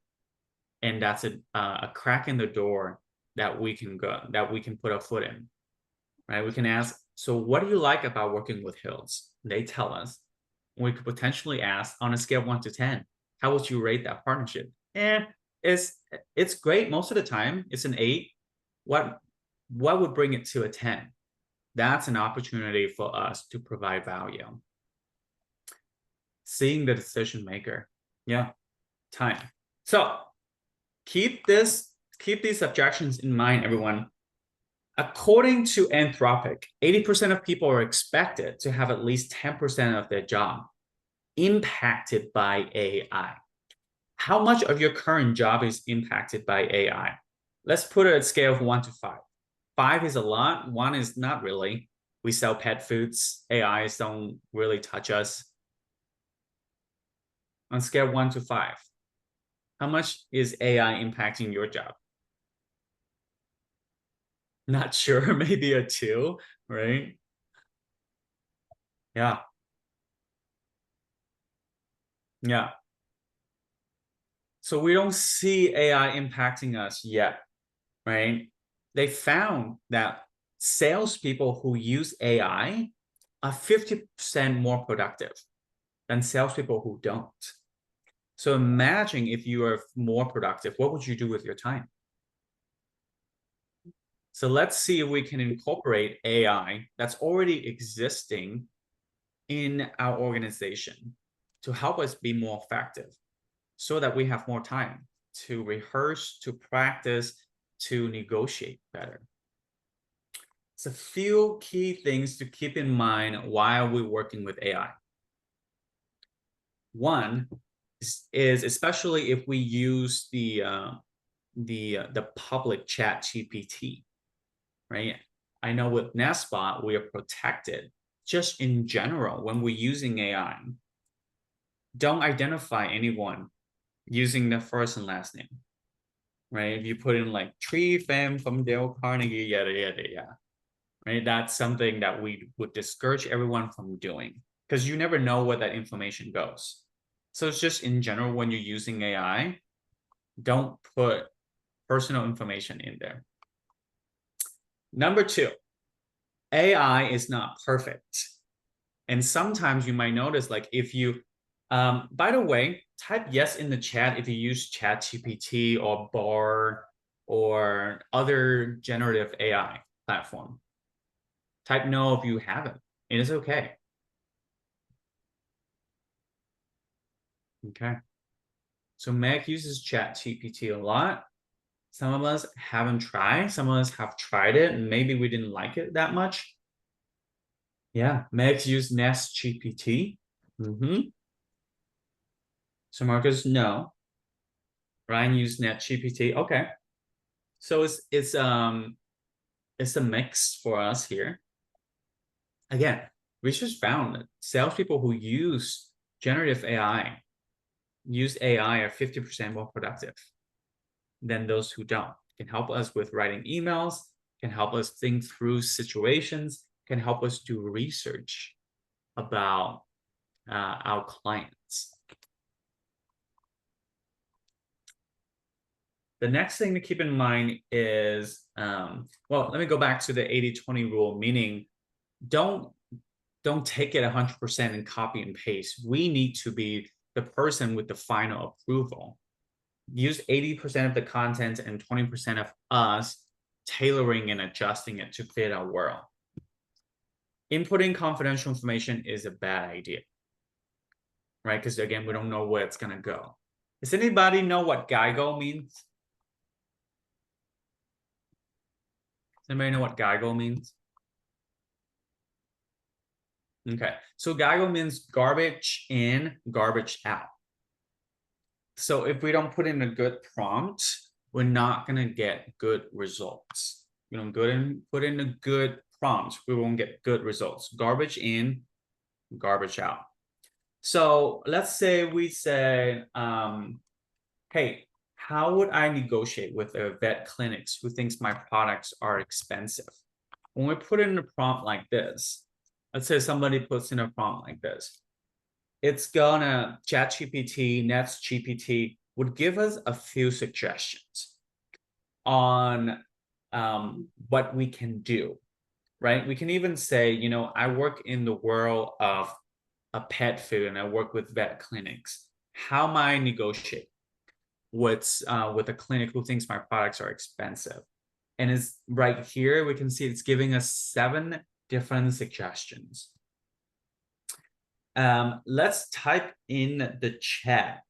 This is just from the AI. Which of these 7 options can we potentially incorporate? So it's giving us 7 different ideas. Which one could we potentially incorporate? It's not perfect, right? But what can we tailor or maybe improve based on the suggestion? Okay, so propose a free trial period. You know, why don't you try it out, see how it goes?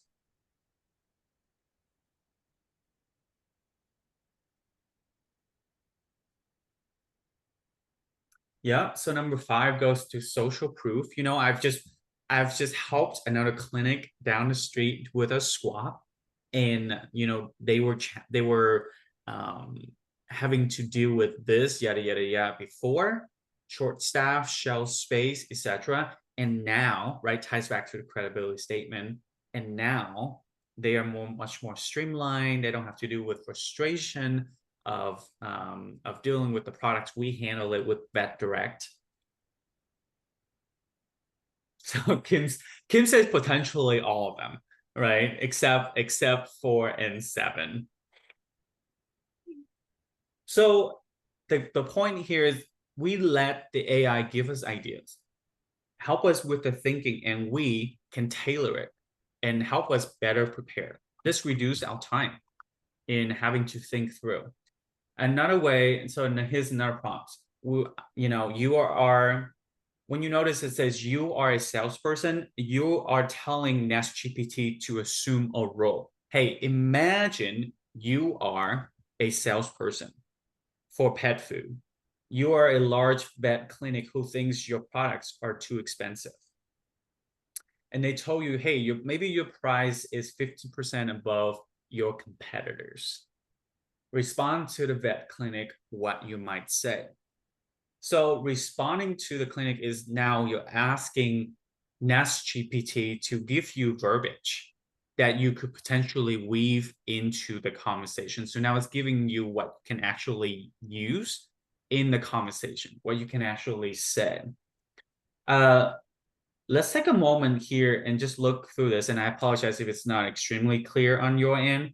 What are some phrases that sticks out to you? You don't have to like read everything, but just skim through. What are some phrases that you're like, huh, potentially I could say that? What are some phrases? Is it starting with, I certainly understand your hesitation about pricing. That's what we call a cushion, right? What are some phrases that you could potentially use or that jumps out to you?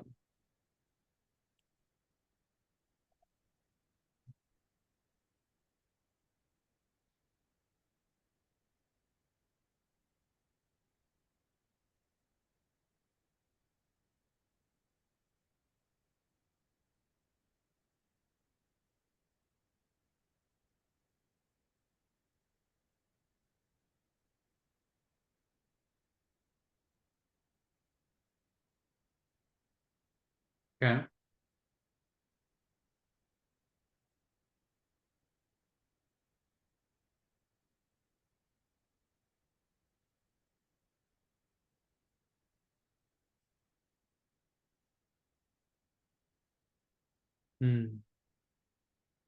I aim to be a partner. This enables, again, discussing outcome. There's a line that says, while our upfront cost is marginally higher, pet owners could end up saving significantly in the long run through fewer visits, less medication, and minimize food intolerance issues. This ties back to what Marcus said about providing quality.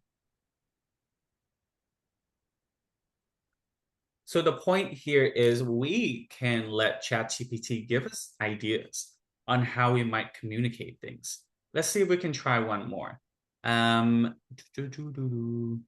Cassie, would you be willing to read this off for us? This is a shorter paragraph. Can you, first of all, Cassie, can you see it? Yes, I can read it. Okay. So let's say I put in a prompt, hey, you are a salesperson for pet food. You're at a large vet clinic who thinks your product's 15% too expensive. They told you respond to a vet clinic. Now you're saying, hey, be conversational and brief. Earlier is like, this is everything it would want you to say. Now you're saying, you're using the same prompts and you're saying, be brief and be conversational. So Cassie, would you read it for us, please? I get it. Price is definitely a concern. Here's the thing. Our food simply uses higher quality ingredients proven to keep pets healthier than standard brands. Less illness down the line could offset that 15% upcharge. Tell you what, why don't we start with a small order for some of your clients to try? I'm confident they'll see the benefits and be willing to pay a bit more. We could also explore volume discounts if you want to commit to larger purchases. I'm happy to work with you to make this affordable while still providing your clients with a superior product. What do you think? Shall we give it a shot? Okay, let's rate it. Let's rate it from scale of 1 to 10. 10 is great. 1 is this sounds generic. This sounds robotic. I wouldn't use it. Let's rate it. You can be honest. If you hate it, rate it a 1.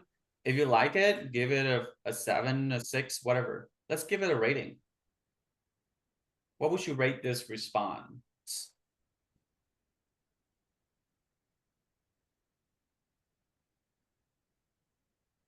Okay. Huh. So Julie, what would make it an 8 or a 9? What would take it up a level? I mean, obviously that's just making it more the way I speak.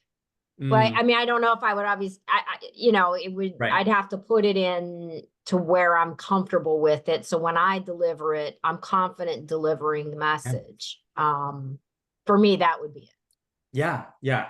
So the content is there and it's up to us to tailor it to the way we talk, right? But ChatGPT, Nest GPT is doing the heavy lifting of giving us ideas. And then we can always tailor it to the way we communicate.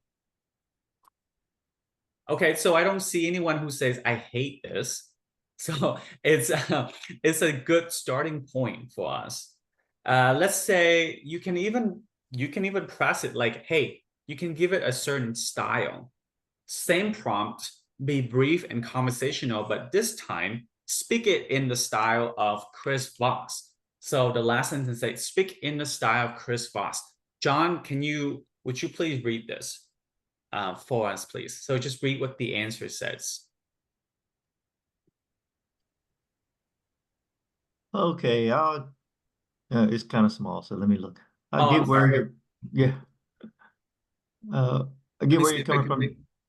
How about now? Is that a little bit bigger? Oh yeah, that's good. Yeah. Okay, let's try that. Oh, that's good. I get where you're coming from, Doc. Pricing is important. Here's my perspective. Our proteins and ingredients are more responsibly sourced and nutrient packed to keep pets' bone and teeth strong over time. So any dollars saved up front could get eaten up with more visits down the line. Tell you what, give us a shot with a few clients. I got a hunch they'll be howling for these vittles once you see Fido as frisky as ever. And between you and me, I can likely carve out volume discounts if we move lots of product. So what do you say? Shall we give it the old college try with some samples and take it from there? My job's making pets happy while respecting bottom lines. I think we can find a sweet spot. So this is just a hypothetical way situation. Now, you absolutely do not need to speak like this. You're just telling ChatGPT, speak it in the style of Chris Voss. If you ever see Chris Voss speak, he has this commanding, almost to the point of a little bit overly assertive, right? So his style is very different than many other styles. The point here is when you give Nest GPT or Chat GPT a certain style, it's gonna tailor it for you. You can always say, make this informal, make this casual, and it's gonna spit out some ideas for you. So what's your reaction to us looking at using AI to help us prep? And type in the chat or come off mute. What's your reaction to this? Okay. What do you like about it, Sandra? I think, I don't know how to use it. I haven't used it yet, but I like the idea. Just it might not be in my verbiage or kind of my style, but it gives me an idea of what to say and where to go with it. Sometimes I feel like I have it in the back of my head, but when I see it and I read it here, it's like, oh, exactly. I could twist it exactly how I want to phrase it. Yes.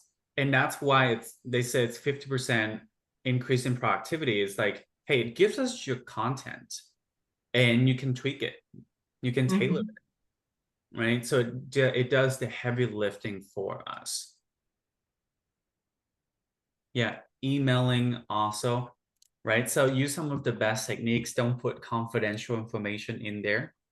Don't put anything that you don't want the internet to know. So here's some useful ideas when we're working with AI. So one thing for sure is, hey, see if you can find Nestbot in your teams, or you can just Google ChatGPT and create an account and just play around with it and see how it goes. It's pretend like you're talking to a person, like a robot. My boss says be nice to ChatGPT because who knows, it might take over the world in the future and it might come back to you. So be nice to it. Some useful tips.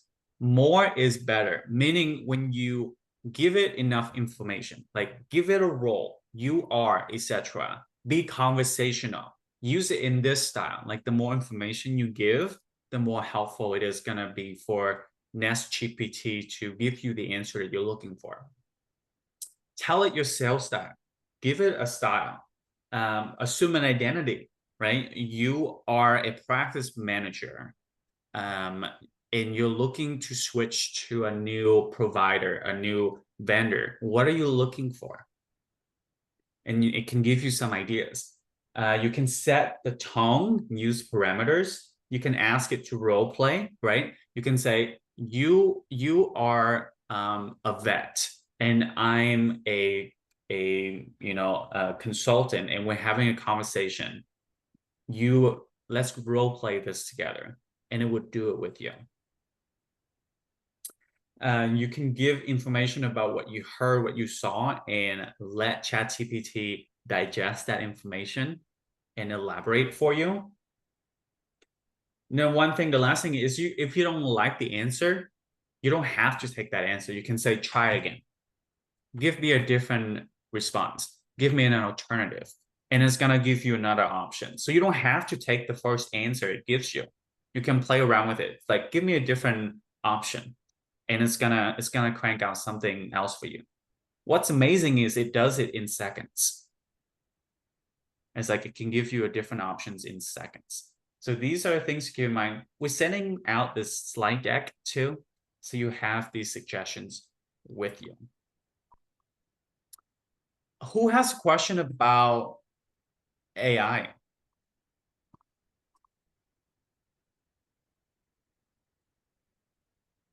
Okay.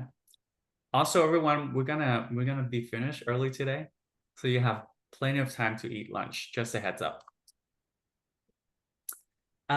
There are some verbiage for us humans to use. This is with AI. There's some verbiage for us humans to use as we continue to work on how to be more effective in sales and negotiation. And these phrases come from the book Exactly What to Say by Phil Jones. And they provide some ideas on what to say to be more persuasive, to be more impactful. Now, the first thing you're going to see is this contradicts what Denise said earlier, right? Providing options. And again, take it with a grain of salt. If you say, I've tried this and it didn't work, there's a few other options on here that you can potentially try. The first one is, of those three options, what's going to be easier for you? And by narrowing it down to three options, the reason they suggested this is We don't want, people hate to be feeling like they're being manipulated. So when we're giving them some choice, they get the final say in choosing which option they're gonna go with. And that allows them to make a decisions. Now, again, if it doesn't work in your world, there are the other statements that you could potentially use. If then statements is, if we're able to deliver this by the end of the month, then will we be able to resolve this? Will we be able to get the deal? And by creating the if then statements, it's like it's these sandwiches, these if then sandwiches, we can position outcome as something difficult not to believe. Like, if I'm able to get this, do we have a deal? The third one goes to the idea of social proof. Is when we say most people. And the reason is, when you tell people that most people would do this, their subconscious brain says, well, I'm most people. I'm like most people. So if that's what most people do, that's what I should do. It's kind of like, imagine if you're going to a store and you're trying to buy maybe a piece of furniture, and you might ask your salesperson, which one's most popular? Like, which one do people buy the most? And because we want to know what most people choose. So it goes to the idea of social proof. So when we say most people, this could go to when we are providing a suggestions of how to move forward. You can say most of our clients tend to do this. Ties to social proof. The fourth one, if I can, will you? If I can match the price for you, will you go ahead and place the order? If I can, will you? Haley, would you put everyone in the last breakout for the day and just do 5 minutes? And everyone, when we're in the breakout, let's just discuss which statements can you potentially use. You don't have to use these. Which statement can you potentially incorporate into your conversation with clients? Who has a question before we do that?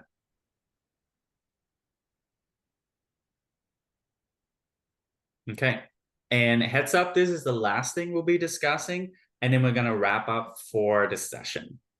So Haley, let's do, how long did I tell you earlier, Haley? Did I tell you 5 minutes. Perfect. We'll do 5 minutes. See you all back in 5 minutes.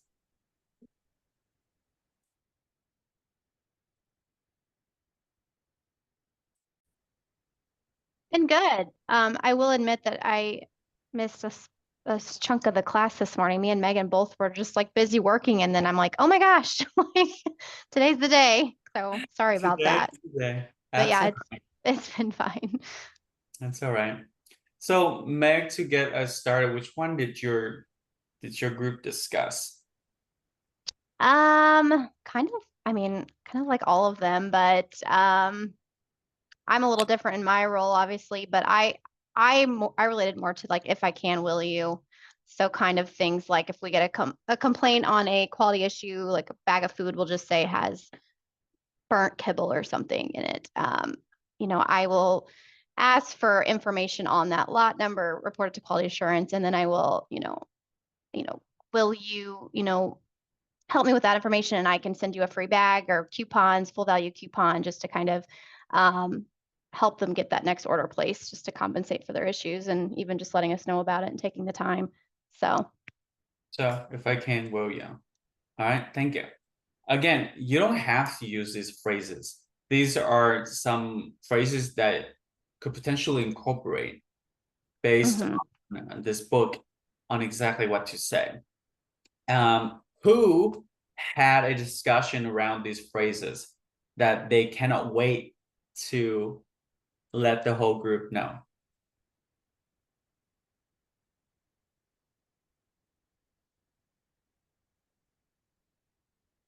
Feel free to come off mute. So our group had a discussion. We looked at all of them. Marcus liked kind of in different scenarios, he uses each statement. One thing that we kind of went back and forth with, I didn't really like most people. He uses that, but he actually, it's funny how you just like change out most people with like other clinics.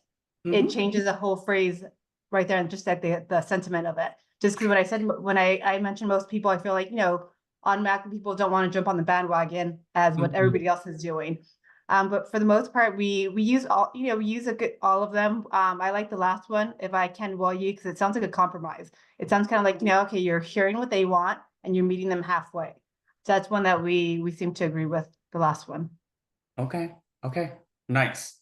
And absolutely, you can tweak most people. You can say, most of our clients find this to be successful. Most of our clients find this to be helpful, right? And they can decide if that's something they want to follow along, like most of our clients are not. All right. So again, we'll send this out. You have it in your slide deck. Everybody, please raise your dominant hand. And then pat yourself on the back, because congratulations, you are done with this 4-hour sessions. We've been together since March, and now that we're in May, right? So March 12th, March 26th, or 9th, 25th, and May 7th. Going forward, it's going to be a 90-minute accountability and reinforcement sessions. These are the dates that you can see on the screen here.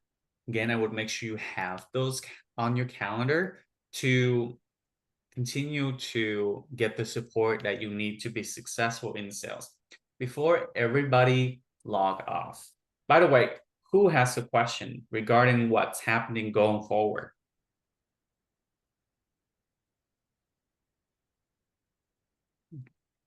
Haley, sure, and I'm putting you on the spot. Any things that people should keep in mind from your perspective?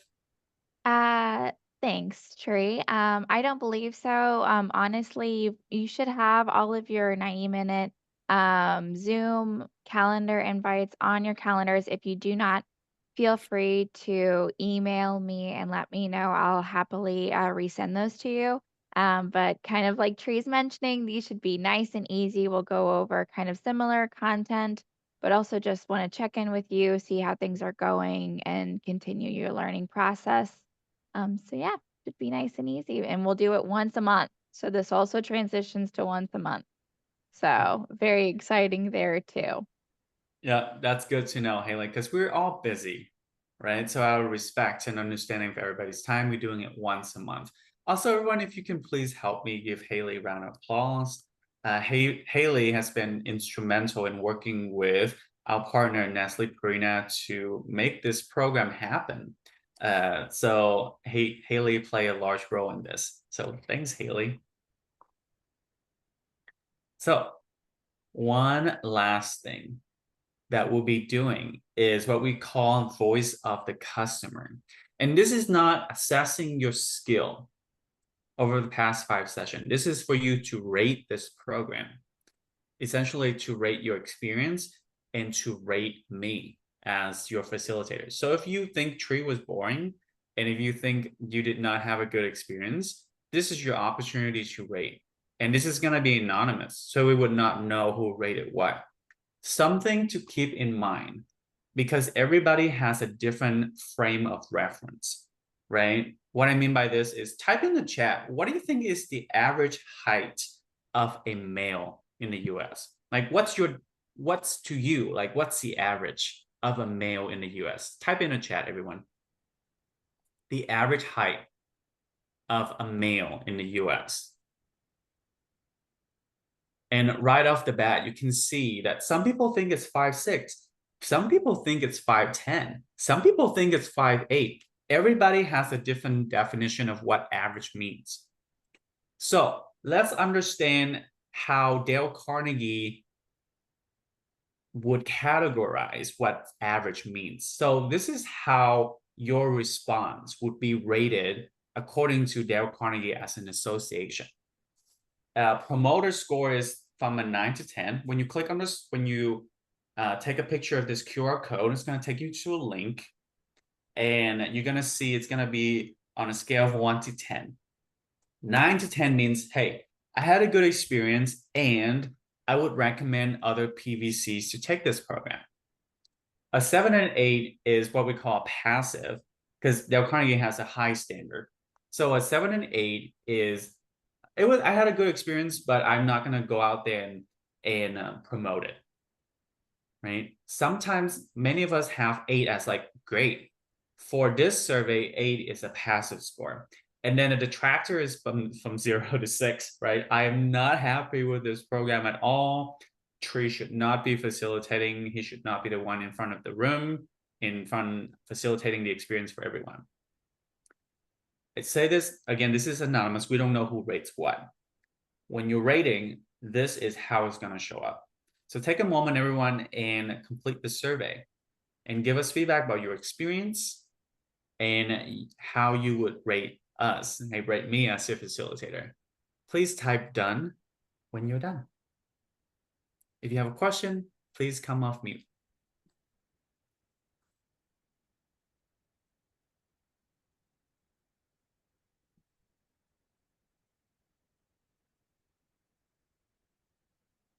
Thanks, Kim.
Okay, let's do another 30 seconds.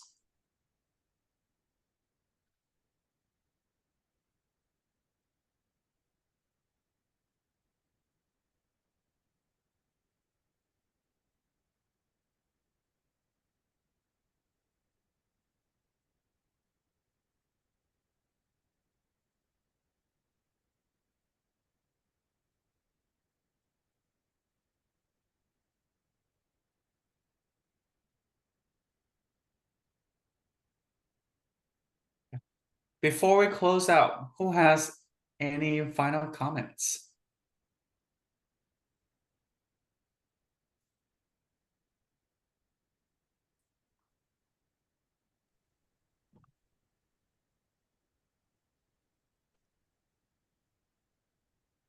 So there's a man who's passing by the elephants, and he suddenly stopped, and he was confused by the fact that these huge creatures were being held on by a really small rope to their leg.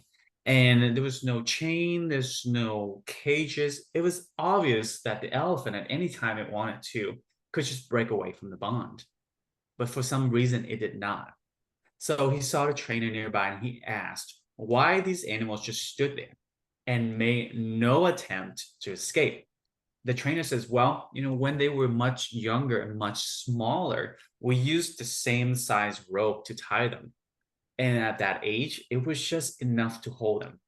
As they grow, they just condition to believe that they cannot break away. They believe that the rope can hold them, so they never try to break free. The man was amazed. And these animals could break free anytime they want to, but they believed they couldn't. So they were stuck right where they were. Sometimes we forget the possibilities that we have, right? So with the ideas, the insights that we gain from this program, be willing to take risk, be willing to try these different skills, and to see what possibilities we can achieve with our clients and bring the success that we care for. Thank you, everyone, for another great sessions, and we'll see you during the 90-minute sessions going forward. Thank you, Tree. Thanks, Tree. You're Thanks, Tree. welcome. Thanks, Drew.